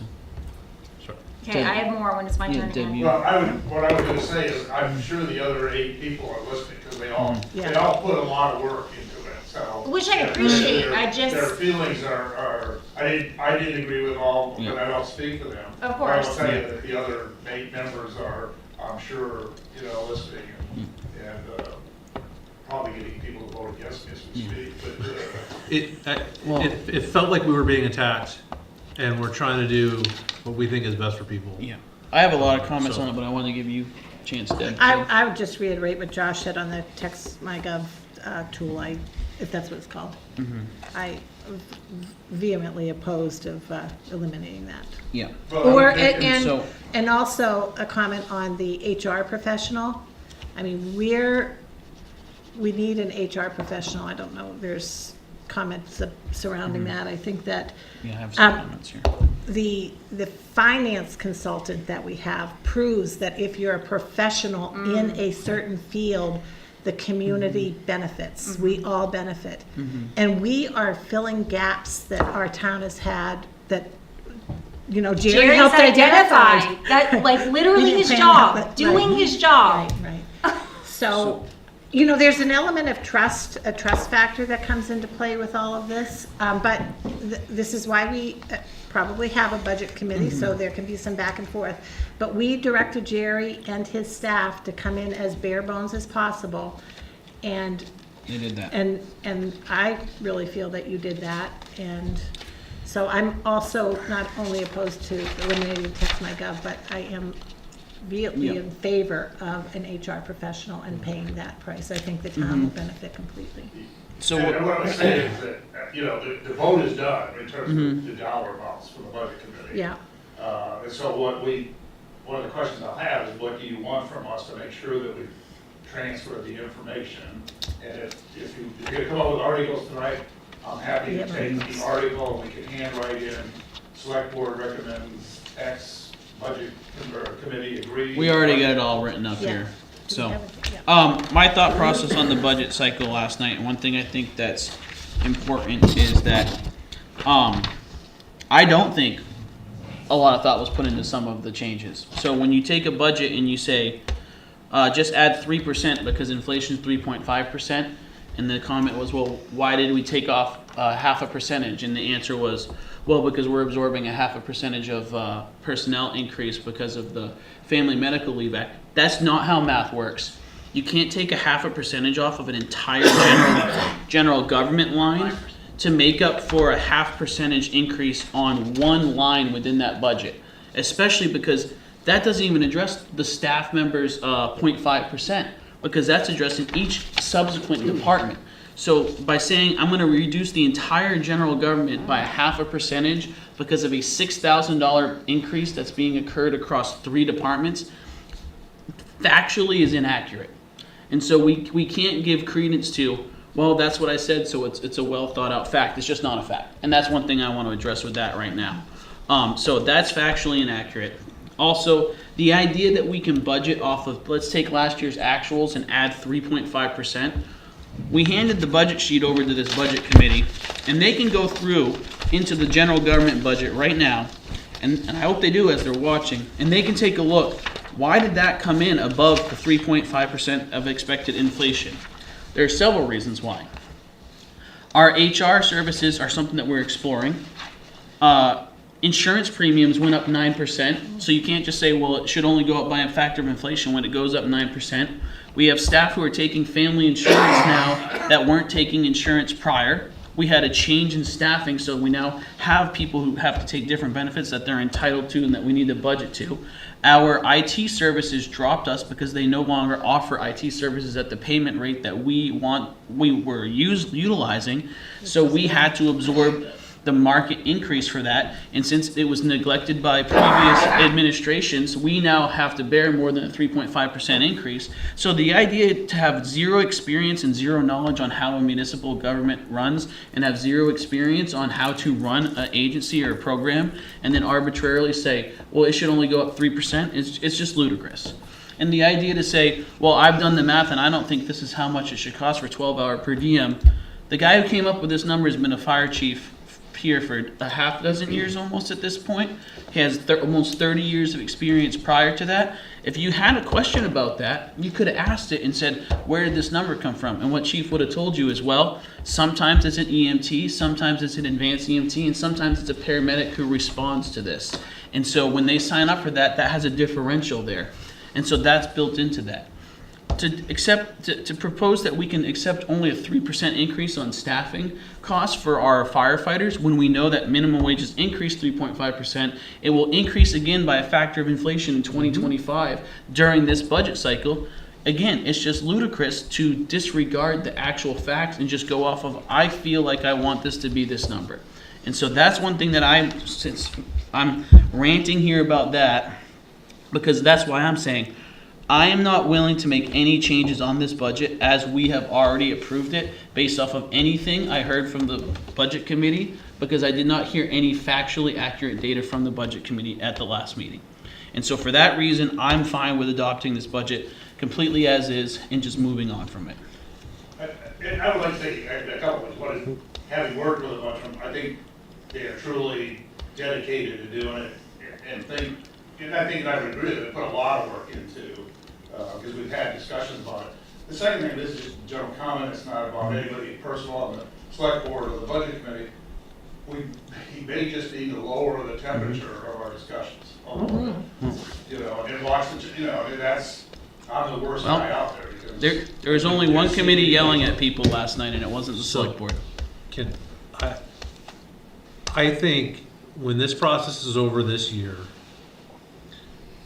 the select board chair, the vice chair, the budget committee, I think they're co-chairs, need to sit down and have a conversation.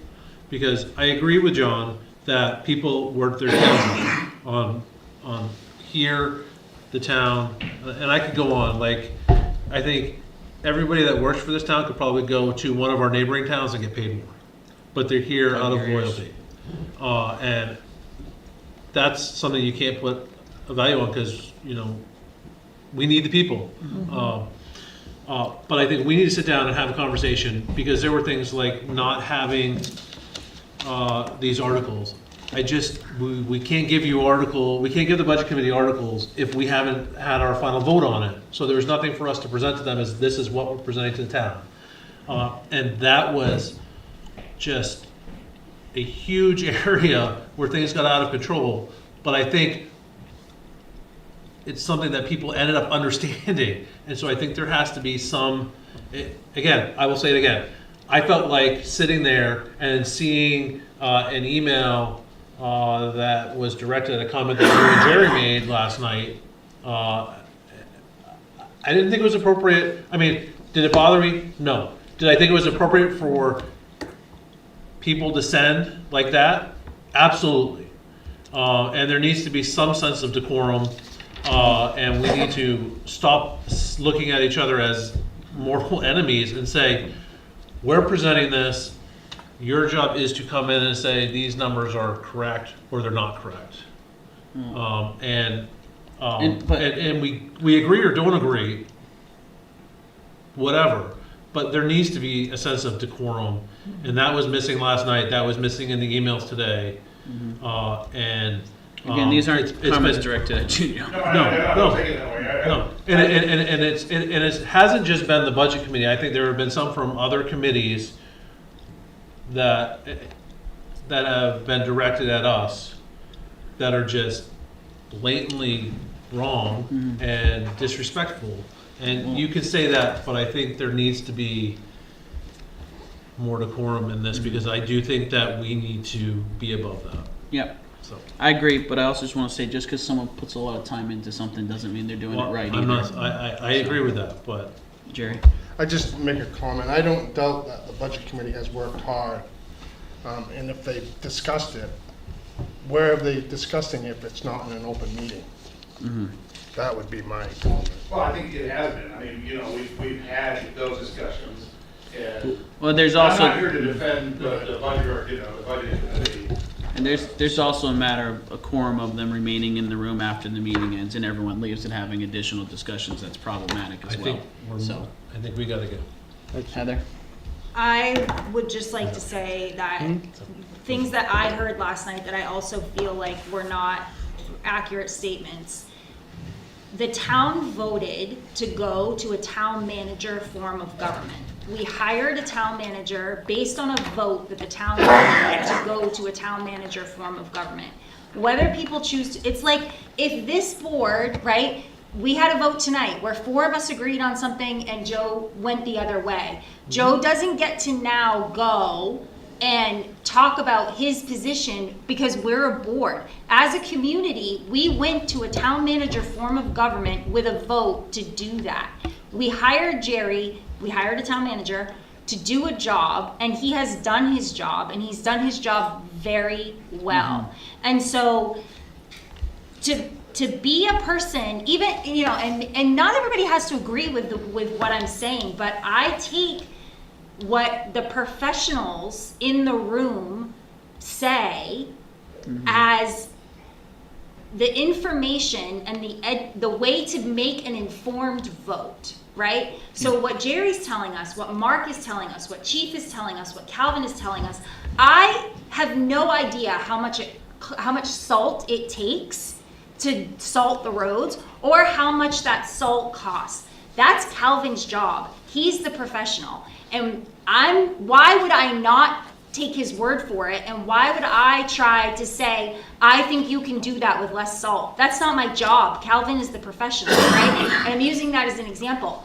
But that's an example that's really easy to quantify, the salt. The things that Jerry has brought us a budget about, it's not as easy to do that. We see the HR person the same way as the salt conversation. Other people may not. But I just want to say, Jerry, that I think that you have done a phenomenal job with this, especially given the current state of the rising cost of things. And I know that you know, but I'm saying it publicly, that the select board absolutely supports this budget. Yeah.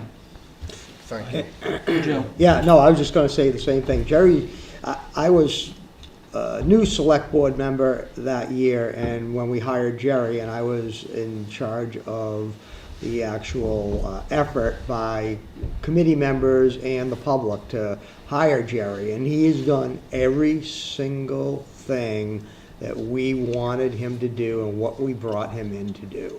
It's been perfect. It's exactly how we expected this to go. Show where our growth, where we needed to grow, organize the finances. He's done that, brought in professionals to do that. Found several $1 million. He found several $1 million that nobody knew with all the spreadsheets floating. Didn't find before that. Yeah, all the spreadsheets floating around didn't have that $2 million in it. I don't care whose it was. So they organized everything perfectly, and we have a budget that proves it. And you know, it is a calculated budget. It's meaningful, factually correct, and he's done a great job. The staff has done a great job, and I would make the decision again to bring Jerry on board to be our town manager. Would do it again in a heartbeat. He's the right fit and the right guy for the job, doing all the things we asked for. Absolutely. So thank you. Well, you're welcome, and if we have to do it again, I would prefer not to interview in front of 12 people. That's the most people I've ever interviewed in front of. I was part of that process, and I was part of that process, and I really Deb was enjoyed one of our it. public interviewers. One question that I have, gonna- and maybe John can answer it, John- but, Josh oh, sorry, Josh, I didn't know. I was gonna make a motion that we approve the budget as presented. Yep. And include those numbers in our warrant articles. And I agree with that motion. I'll second it. Second. Oh, good. The one comment I want to make here is the reason I wholeheartedly agree with that too is I do not believe we can function with the goods and services we offer right now at the budget committee's recommended level for general government, and so that's why we aren't willing to move any closer. There are opportunities in budgets to have negotiations I fully believe, based off of the facts and the data we have, that this $1.143 million and $60 for general government is the bare minimum to do the job. And so it's not I want to draw a line in the sand and I don't want to negotiate because I don't like to play fair. $1.6065 million is not enough to do this. That would involve cuts that we don't know where we would make. And so that's why I'm not willing to negotiate on that at all this year. And can you tell us again what the difference in Oh. property tax would be? Yeah, on a, I can bring it up on my laptop yeah, so it's easier to see. we did a little calculation here on the property tax difference at a number this small. And of course, that the difference is, So that's one of the things that I think that we One have to be second careful, here. like small, like you, and I'm not saying this the wrong, like to whatever, but there were things that were said last night, and like when we use things like small, when we're talking about $126,000 against this volume of a budget, that is a small number. But for some people, when they hear people say that $126,000 is a small number, that doesn't sit well with them, right? Because $125,000 is a lot of money. When we're Yes, talking about that but- amount of money over this budget, it's not enough to impact what you're going to allude to now. I just think, Jerry, you've been great about teaching me this, that the way that we say things, it matters and it's important. And so I just want us and also the budget committee to recognize the way that we speak about these things matters. So I don't want to say $125,000 is small. It's a lot of money. Yeah. But across this budget, it has very minimal impact. And so what I wanted to share there was a decrease by the margin of the difference between select board and the budget committee recommendation. So if the town were to vote for the $72,000 lower item for a home that's valued at $300,000, that would equate to less than a $60 a year annual difference on your property tax from the mill rate.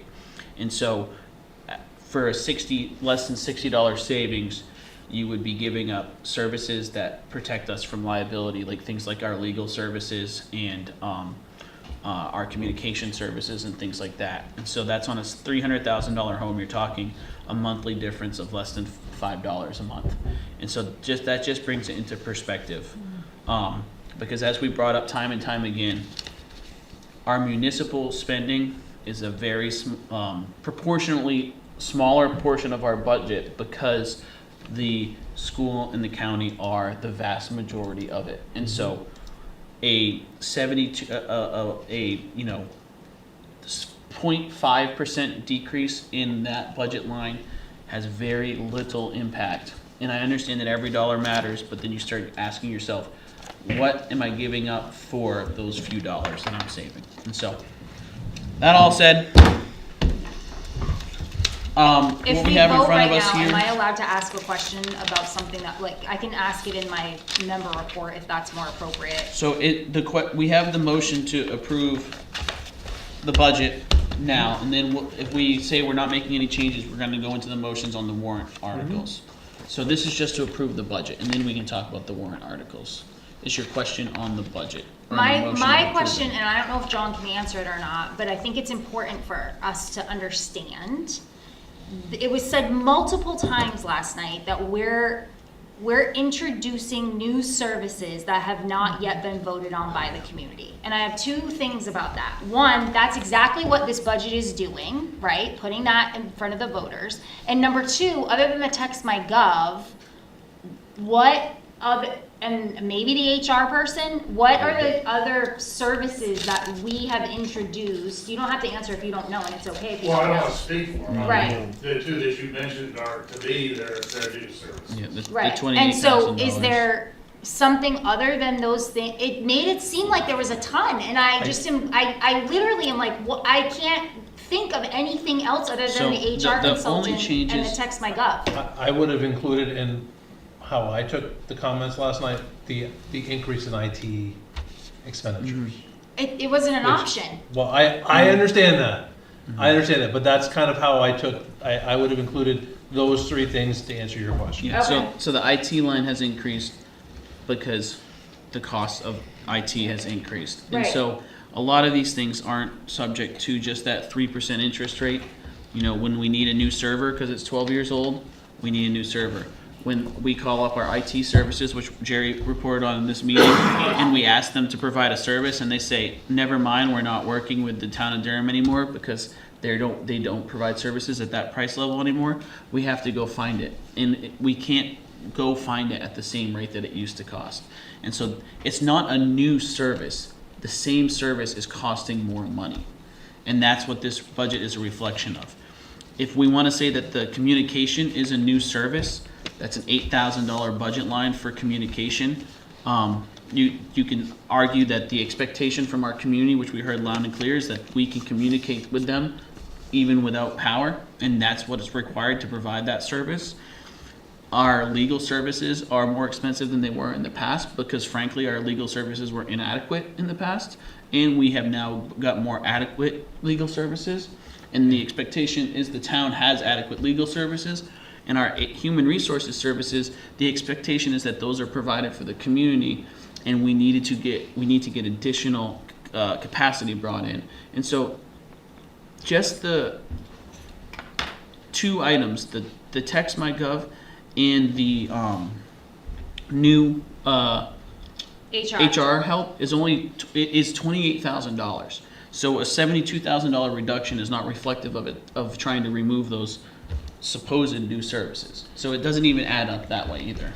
I just want to say, I don't like the inadequate legal services, but I think I would have phrased it as, he retired, so we needed a new counsel. That's a good way to say it. Right. Yeah. Oh, I know he did. Well, when he retired, the services were going to be inadequate. Yeah. Well, I think maybe, if I may, Yeah. some of the points is all the additional spending that has been approved through everything that you said. The concern is, do the residents get to vote on that? And being a new board member, I mean, I don't know what the rules are. If you're introducing new services, is there a requirement that all residents vote on that? I know they'll end up voting through this, but I felt I was hearing a lot about, the message was more like, you're doing a bunch of stuff that the residents aren't aware of. And I don't know if that's I don't really Well, that goes, True, for but- me, that goes back to, we voted. We have a job. Well, we have a job, but we voted as a community to go to a town manager form of government. Mm-hmm. And the town manager is identifying these gaps, bringing them to our attention, and as a select board, we are recognizing that's a liability. Right. And so what is this how does that get solved? It gets solved by Jerry identifying the gap, bringing it to our attention, and solving the problem. And now that's what that cost of But- service to be able to do that needs to go get voted on. And I mean, if people don't approve it, well, then we're gonna be in the same boat that we've always been in, where we're liable in human But resources. it's not even identifying gaps. So you also gotta remember, we did this within the budget that was set last year. Mhm. So Thank you, that's a good point. you can say that it's increased service. No, it's just better service, and yeah, maybe we had to pay a little more for one thing and we paid a little less for another. We were still well within budget. We used less of the fund balance last year. We came in ahead of the game by whatever, $170,000 there of fund balance. I mean, it's all the right things to do for the That's a really good point, townspeople.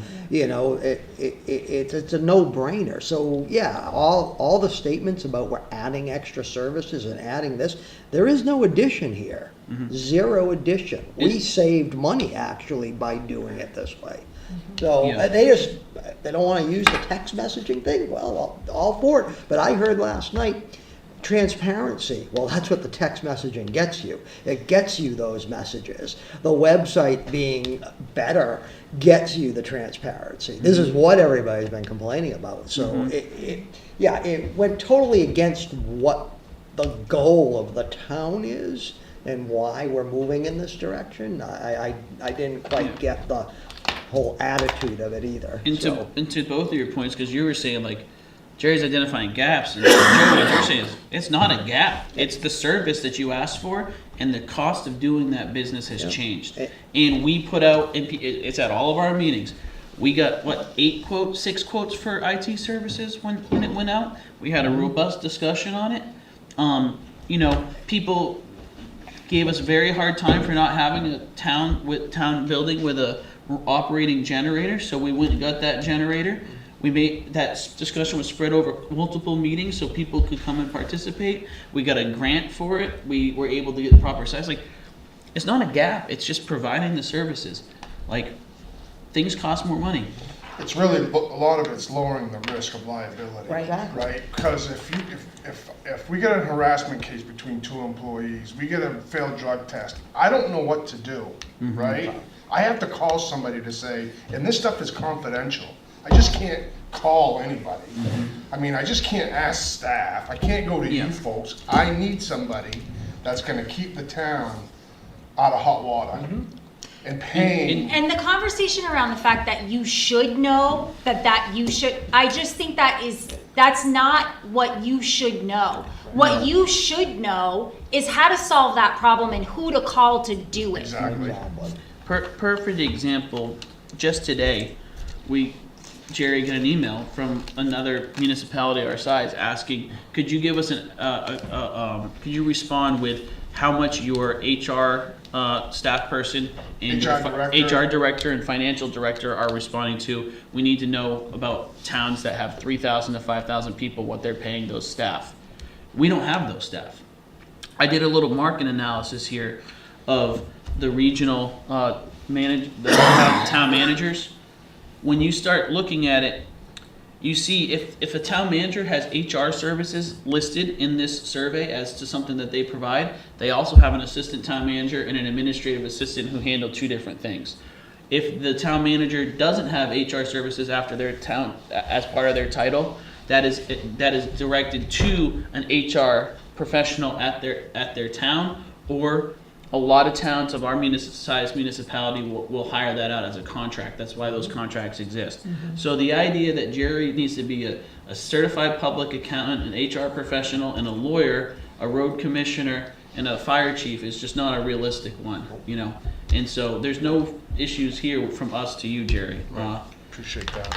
So, all right, we have a motion on the budget as the select board has approved it at our previous meeting. Is there any additional discussion on that motion? Just to Josh's comment about the fund balance, we're all still comfortable with what we decided about the fund balance. Okay. I just want to make a comment that I heard too yesterday. Every year, the tax income should be going up. On this, does it not? Is that something we don't normally do, just to try to balance things? So I'm interested why that comment came up, because it was only recently that we started looking at extrapolating revenues, and I think that the comment had to do with the non-tax What page? funding sources, the front page here, and how that did go up 0.4%. But like we said, there are What line? right here. Taxable valuation. Oh, taxable valuation, sorry. Yeah. Yes, the taxable valuation, we address that when the assessment gets done. So we set the budget, we come up with that, and then the assessor will come to us and say, here's the evaluation. This is another reason why the time frame that we do the budget is problematic. So when the assessor comes to us, Deb, she may say the taxable valuation in town has gone up to 400, or it's 4 million, or 400 million, not 382,000, but that gets set after this process. And so then when we set the mill rate, we use that new valuation when we set the mill rate at our meeting. That information is not available now. It's never been available during this part of that, so I don't understand that. Okay, so just to clarify, I think that the comment was made is however many housing permits, 11 new houses in town, what was that taxable income coming in? And why wouldn't that be applied to your budget view? She hasn't done it yet. Yeah. So it's an It's coming. equation. The assessor does that based on information that she gets from us and information that she gets from the state. And there's a formula that's actually a tax comes in form after. that comes in Yes. after. And then- that's her job. And then to do after that comes in. Okay, that's is good. when I mean, we- that's yeah. that's a good response to that And so- concern that they talked about yesterday. And so that But that they doesn't. know that. Yes, That's it's the been whole like that problem. for They bring it decades. up, but they should know that. Yeah. That's what happens every single year. Mm-hmm. It's the same thing. I think the way I took that question, because I had the same question, was all of the other incomes are estimated. You know, you said this is what it's been progressively doing, and I think the question was, why don't we do that with the assessed value? Yeah. I think that was the real question. I mean, I think everybody realizes it doesn't get finalized till June, but do you build an extra 18 million in or 5 million in it? And it may be with 11 houses last year, it may not be. And we've never, we don't estimate that because we are going to be given that actual number. And it's just, we also can't, we don't know what has been done for remodels. We don't know how many sales have taken place where that involved a new assessment. It's Because simply, it's- I think yeah. the comment was simply about, hey, there was 11 new houses, shouldn't you And I estimate think the value of that? To me, that's And- fine. The answer is that, no, we don't do that. That's right, that's right, We that's don't. right, I just want it on record, because I Yeah. heard that, and it seemed a reasonable question to me with my level of experience, so I'm glad we talked about it and that you Yeah, clarified. and it will be corrected, it will be added in once we get that new assessment, so. When you hear it 6 years in a row, it might not be as reasonable to. Right, exactly, that's right. But that just means, to me, like, there's a level of misunderstanding, maybe, I don't know. Maybe this meeting that Josh is talking about with chairs and co-chairs together and talking through some of the issues. Okay, thank you. Yeah, no My problem. comment is complete. Absolutely. Good to answer questions. Any other discussions on the motion to approve the budget as the select board has already approved? All right, all in favor? Any opposition? Saying none? All right,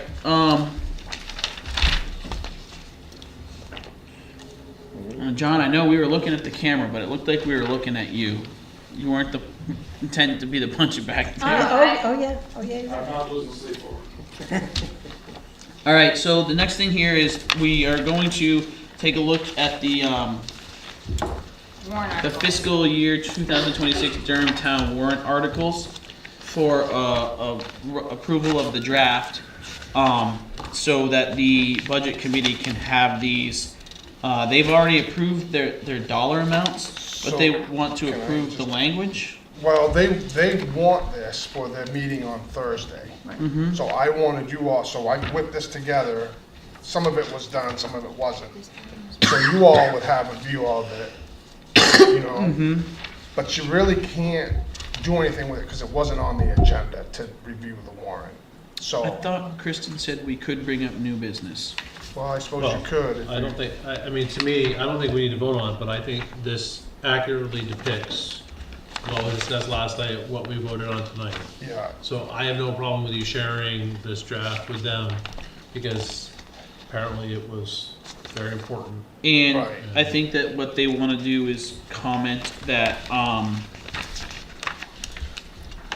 we're giving John the stage a lot tonight too, so you can jump in. Sometimes it does. You can jump in too, if this is a mischaracterization. My understanding is they want to comment to say that it is accurate that the budget committee is saying recommends or don't recommend on these things. And they also seem to vocalize some concern that they did not get to look at all articles in the past that had a fiscal note. And so they wanted to review all of them to see if there's additional ones that they've been that they want to comment on. Like I talked about though, for example, transferring from one capital reserve to a different capital reserve isn't something that we need them to vote on because it doesn't increase taxes. it doesn't impact the And budget. even if they were to change their rules like they did earlier this year, that's not reflective of the charge of the committee. So they're here to comment on things that have a fiscal impact, and that is, the raising and appropriating, but not the transfer. That's just our recommendation, and that's for the town to comment on. Yep. And if I may, I think there's, if you look at last year's report, which I'm sure you all have, when you go through that, for instance, a whole bunch on COVID, that's all going on. But Article 23 talks about town will authorize the select board to appropriate funds upon, and it says select board and budget committee recommend approval. So I think that's the kind of, if you're gonna have those kind of statements or whatever, and we voted out of the past, I think that is something we'd like to That they see. want So to I don't know if do. you're gonna have that article this year. I'm just saying that's an example of an article that impacts money, and I don't think we have any COVID money. No, it's all, ARPA's all covered. So this was really just to show you what the budget committee was gonna get. You know, that wouldn't be fair if you didn't see it as well, right? So the idea is to review this on the 4th, make any recommendations that you have or that you wanna see. And then we'll make those recommendations, we'll change them, and then you vote on it on the 25th, and then it gets posted. The other thing Right. that I know, yeah, the other thing, 25th of what? I thought it March. had to be, I thought it was, you had to have it before 7 that. days before 7 days, right? Yes, 7. 7 days before the town meeting. Okay. So these go in as the draft. Right, so it'll go in the annual report as a draft, so when you approve the draft on Tuesday, a week from today, then Jess and Kimberly will put it into the annual report as a draft. The ordinance articles will so be in there. they so will we- be available for people to, Heather, to read prior to the 7 days, but it'll be available in draft form, correct? Yes. We could approve it What, right now? next week. Yeah, yes, you So could, we don't have as to a do it, draft. we don't have to do it on the 25th though. Well, you have to sign it on the 25th, so it gets posted. Or before. Or, yeah, you'd have to have Yeah, it so numbered maybe down. You'd have to have we a can special appro- town. Did they You'd have to have a agree special 7:40? select board meeting to do it. No, we could sign it on the 7th and post it then, like, it doesn't matter when we post it. As long as it's more Sorry, clear. Jess, did you have something? Traditionally, they gave that gap of time in Right. for emergency changes. Yeah, if there's any changes. Emergencies. Well, and I think you can, probably speaking for the chairman out of Zoom, I think our desire is to see what you've got there, and we would fit in, I think we agreed quite truthfully on almost all the expenditures except one or two. And what it says is, if we, select board and budget committee recommend approval, which would be both of them, and then last year on the existing, I guess, was taking money out of the, whatever, you recommended one thing, the budget committee recommends, so it says select board recommends, budget committee, so we would write in, budget committee recommends, and you guys can put in whatever number you want to put in. And Jerry did all that already. Yeah, it's all in your. What you got is probably what we need. Yeah. And again, I'm speaking for Bill, which is probably unfair to Bill. Yeah, we just see what we're.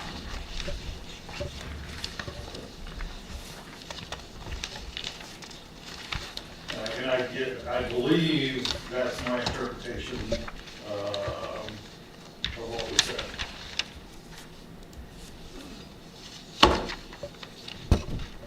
So, and if not, we'll get back to you, and say, hey, we voted on this, and we think you should. Or you should, you should take our recommendation. And if you don't want to, that's. Yeah. But I think, we can do that.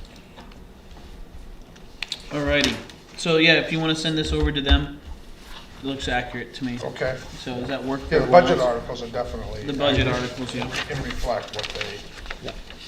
And everything adds up, so. Yeah, I always have thank to you, check Jim. the numbers. Appreciate that, yeah. What article is it to, of the amount we're moving from the reserve funds? 740, I saw So it. it's, On one 18? page. Oh, the amount, 15. 15, sorry, yeah, and they have Article their, 15. they have their Yep. recommendation for approval in there as well. What's that? Article 15 to appropriate the use of the fund balance. But yours is 740, wasn't it? Yeah, it's the same, yeah. Oh, okay. Yeah. Yeah, they're the same. There was only that one, the general The one government one. It's just the general government one on the front that was different, yeah. And you did, but there was one last year where the town voted to let you take money out of a designated capital. Reserve. Or buy a fire truck, it gave the select board the authority to buy the fire truck. Right. using Yeah, that it's, one. Is that in here? yeah. Um, It's, Well, well, it's- it's not well- specific, Yeah, it's, but, one second. go ahead. yeah, it's in the articles where they're raising and appropriating the amounts. Right. So look at Article 10, what he's referring to. If you look at Article 10, 11, 12, 13. So you'll see it says, to Yep. see if the town will raise and appropriate $270,000 for fire department Oh, capital you included reserve, it. an It's existing already- non-lapsing capital reserve Yeah. fund for which the You select got board may it. expend the Right. designated purpose Yeah. of the I would reserve. assume that's good. Yeah.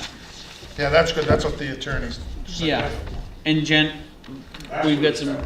yeah, we've also got some guidance, as it sounds like, from state law, reserve accounts generally. Yeah, The right. select board has the authority Right. from reserve accounts Yeah. to spend for designated things within the reserve account. And the other comment that came up from the budget committee that I think we should just talk through is, you know, how do we go about making sure our communication to the residents is very clear that we're using these reserve funds to keep that tax rate lower? Let me see what my notes say here. The issue of using the savings account, are we masking the real That's the fund balance. message? Yes, the fund balance, yeah. Yeah, You and know, that's one thing that I Are will, people kind of aware that using the fund balance, sorry, I said the word wrong Yeah. earlier, but using the fund balance, we are growing, you know, so Yeah. when you're put together your. it'll be part of the Yeah. presentation, and we were very clear with it, and Joe, when he presented last year, was very clear with that too, is Very that good. where the fund balance came from, and that it's being used to Offset. offset some expense of the town, but it just keeps happening to line up roughly with what we're putting away for future capital expenses. So it's a lot of, it's just being, you know, rolled in there, so. Just that we're gonna communicate that But, at the meeting. and I know we're running out, but, and to that point, the fact that it's running right against that same number means that the rest of the budget didn't really change. Yeah, I mean, our municipal budget is nominal in change, yeah. It's just, I mean, it's not necessarily just a coincidence. Right. It means that everything else isn't changing and you've got this flat rate for the municipality capital expenditures. Again, not a bad story at all. It's working. Right. Yeah, it's working, Right. yeah. So, all right, yeah, you can hand these on over, Jerry. Okay. You think we can do this in Yes, yes, we can. 14 minutes without an Yes. extension? John's gotta get to bed at 9, so. Well, you don't need to, I'm just gonna leave, Okay, bye. Thanks for coming. We appreciate you, John. and I'm sure they will get to that. Yeah. And I will leave it with, you know, everybody just kind of lowers the temperature a little bit. Yes. Watch the terms we're using about Mhm. But if they say anything you want about me. Don't forget your mug. Don't forget your mug. Use my voice. Definitely worse. don't forget Be it in then. trouble. Thank you. Good All night. right, Bye, everybody. Jerry, you got a manager's report for Yeah, I us? got a couple things that I want to share with you. So, next week's meeting, we got a lot on the plate because we're adding the 2 ordinance amendments, right? We also have to do a public hearing on the GA ordinance. 'Cause You remember how we raised the rates? Well, we also have to update that ordinance. It's a formality. Oh, I thought we did that. But that was just the rates going up, but Okay. you have to actually adopt the actual We have ordinance. to get appendices. Okay. So it's really just a formality. You're also gonna have an abatement from Donna, so,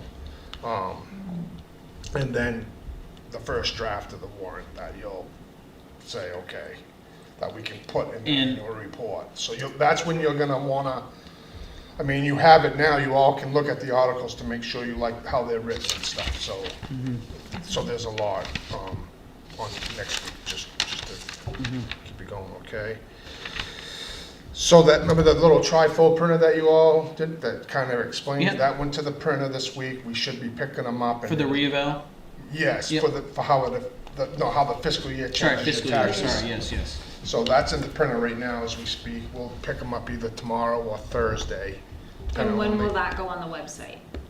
That can go on the website pretty much any time. Okay, I think the sooner the better. Yeah, and we'll be putting them in envelopes, and every household will get one mailed to them too. So there's that. And And then what will happen there is, we'll get feedback from the residents, and depending on what that feedback is, we might be able to, not might, we have the option to address that in a YouTube video that GPCOG will help us put together. But we want to get that feedback first, so we can address it there. Yep. I was gonna say, Jerry, and I know you're gonna get to some other website updates this week.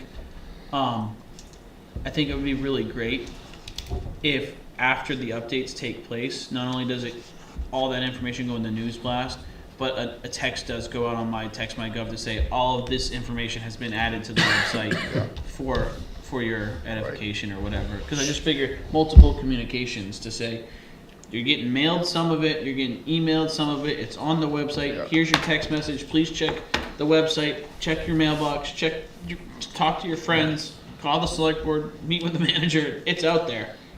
Yeah. What are we talking about, the? So with all the, like the All the capital, the warrant warrant. Town meeting The town meeting information. information, the capital improvement plans going on the website Yeah. this week, the pamphlet's gonna, for the, fiscal year's gonna go on there, and I'm just saying, I think this is a good time to say, let's also just use the Text My Gov to say, hey, check the website, because I'm all with of you. this stuff Okay. have been added. And the Yeah. budget workbook will be on the website budget as well. workbook will But be the on there. warrant will hold off until we get the ordinances in there and Yeah. everything, so we gotta wait a little bit But, on that. because one thing I did hear last year is a former select board member came up to our town meeting, at the beginning of the town meeting, and he said, this was really great, because everything I needed to know for today was on the website. And I had all the information I needed, I just had to take some time to look at it, and he said, and I didn't watch much meetings this year, but I was able to find it all, and so we're doing that again and giving people a month to see it, you know? Imagine if they would have just taken my advice from the get-go. And the other thing that we're working on and continue to work on is we're trying to finish up the audit, so they continually ask questions. The audit, yes. So, other than that, I mean, we're providing the services that we can provide, and I've been working pretty hard on that warrant and the budget and all kinds of trifold and a lot. So, but things are going good. The staff's been great. The flu did run through the staff last week, so we had 2 people pretty much behind the counter last week for the most part, but it all worked out good, so we're in good shape. All things good. Just to follow up, if, Yeah, you can. we're gonna need a YouTube video, Yeah. regardless, I'm Okay. certain of it. Yeah, So, waiting for the response from the community. And I looked at, did some YouTube searching myself of what's already out there. There's some really good stuff out there. I don't, you know. Well, I'm kind of leaning on the GP-COG Communications Yeah. Director. Yeah, That's who yeah. I'm working with, Yeah. so he's kind of guiding us, the town, to Yeah. just. And I think it was go this route. Brunswick, I watched a video that Brunswick put together between their town, do they have a town manager, some Yeah. lead, and I think there was their City- chair, chair but they of their just council. YouTubed a discussion between the both, and one guy asked the other guy questions, and it Right, was pretty informative. yeah. But the more we educate, I just remember how I felt when I watched the YouTube video that was like, 101 type stuff. I thought, okay, I understand this a lot better. And we need to get the word out. Yeah. Yeah, I agree. So Thank that you. concludes my report. Cool. For me, like I said, Jerry and I I got feedback from some of the board members about getting stuff on the website this week, and we figured that the capital improvement plan can live as on one of like the news updates, so it's right on the front page, and we're also going to add it under documents as its own tab, and so that can just live there all the time for people to take a look at. And then we also talked about just having the budget articles up there, and having that all up there by the end of this week. That gives people a full month to review it. They have to come email us questions, ask us questions. You've got a coffee with the manager at some point between when that goes up and then, and then we're gonna have the text go out to say, hey, keep your eyes peeled for all that sort of stuff. I need to write our update for the annual plan this week to get it to folks next week. I want to know if there are any topics that you all want me to include as like the message from the select board as part of that update. Things I wanted to talk about were right in there was our work on continued work on capital improvement, adding the agriculture committee this year, our move to a fiscal year, also initiating the reevaluation, And those are the kind of the highlights that I wanted to point out. I think you should include, first of all, the text.my.gov Mm-hmm. and put that everywhere, because I think they'll read that and I'm thinking getting Sign a up for it. QR code tattooed on me so I can just And- tell people like, And also, I think, to me, what I think is important is, to point out is, we've listened to the updates on the resource protection and these other things. And I think that's important for people to know that, you know, they don't like something we've done, they come to us. And we started that within a couple of months after Yes, the last town impressive. meeting. And, Yes. you know, I think that people have to understand, you know, you might not like what we do, but you come to us and we will. Listen. but Yeah, that's a really good point, because we had the kind of brainstorming session this year with all the boards and committees. And tonight is kind of the culmination of a lot of that work that was brought up that day. We've got it right here, you know. Yeah, the flip chart. Yeah. Still there. All right, that's what I have. I have nothing. Did Union Church transfer this year or last year? Wasn't it Last this year? Well, it was voted Well, on, it was voted we on all did, this right, time. but like that whole process took place and there's that. I think if you go to that You go to- list, the you list, go to- that Excel list that we made The to keep track of tracking, stuff, yeah. if you go look at that, what completed, Mhm. and that was part of the reason of doing that, is so you could quickly Yeah. say these were our accomplishments. Yeah, I just wanted to know if there was anything that was on other people's minds that Sure. we might not have, you know, that we wanted to highlight, because I reviewed what was written in the past, and there's a great, you know, it's really, I think of this as a message from the board, not from the board chair, and so I want to make sure that what I write is reflective of what you all want to see in there, so. I think it's not a bad thing to reiterate the message that like we want to hear from people. We are not a board that doesn't want to hear from people, and so I to me that feels like a very different vibe coming out of this board than what it has been in the past. We have some good examples. Yeah, so I just feel like reiterating that message is important. That, I mean, you can come to the meeting and talk, or you can fill out those forms, and that should come here. You can send her an email. Joe, do you have anything for board member report? Just again, a thanks to the Public Works and the Fire Department. There's been a lot of snow and A lot of chimney fires. A lot of chimney fires. I couldn't believe how many chimney fires across the whole state, because I listened to a scanner all the time. That it was incredible those couple of weeks. Everybody was really busy, but everybody's been doing a great job keeping the roads safe, keeping everybody safe. Yes. So thank you to both department heads and the departments for doing that. That was a great job. Heather? I said my stuff. Perfect. I think. Deb? And I don't have anything new to report. Oh, that was my report? I just have one thing. I thought you were asking. No, what we moved on to I Deb, thought you so- wanted to. I thought you were trying. No, listen. This is my thing, and I brought this up last time, and I brought it up. I know. 2 minutes. I feel like it's very important, and I brought this up before. When we talked about it before, we were only talking about FOA. I think that if we're gonna have this requirement of like the historic, I don't know what their new name's gonna be, and now I feel like a jerk, but right. Given this conversation that we have had over the last couple of weeks with the budget committee, I think that training that we tried to do in your office is essential for the budget committee and the select board members to do. I think having a training on the municipal budget is essential. I think it is very important.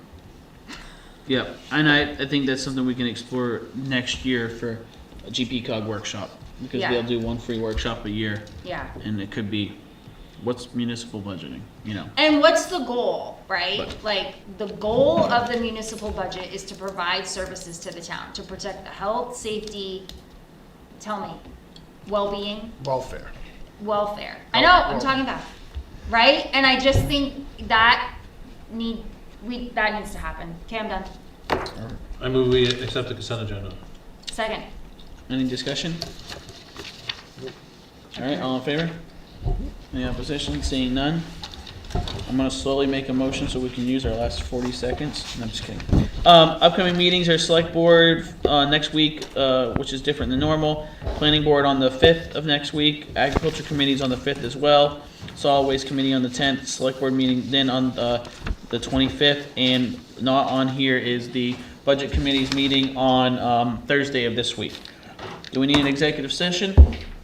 No, Do I have a can motion to adjourn? no, wait, Oh. really quick. The newsletter, when it goes out, can you just make an asterisk or something that our meeting is different than normal? And then make sure that the budget committee meeting is on that. It's gonna come out. Well, it's gonna come out after. after the Budget Committee meeting. Oh, never mind. But Oh, the solid waste wasn't on the last one. yeah, well, It's no, on we here. have a newsletter this Friday. And the Budget And then Committee's it's meeting this is this Thursday. Thursday. Oh, Yeah. I But the move that salt- we adjourn. But the solid waste Second. meeting wasn't on the news blast, This is coming Monday. yeah. So it can go on Friday. okay. All right. Any discussion on the motion? I approve. All in favor? All in favor? Any opposition? Seeing none. Adjourned at 9. What is this supposed to be on? I think it was at 68. That's what it says it's on, but it's been warm. I have it on 67. Oh, no, that's me, turn it off. I would just turn it off. Turn it off? At 8, yeah. Yeah, because it only heats this room.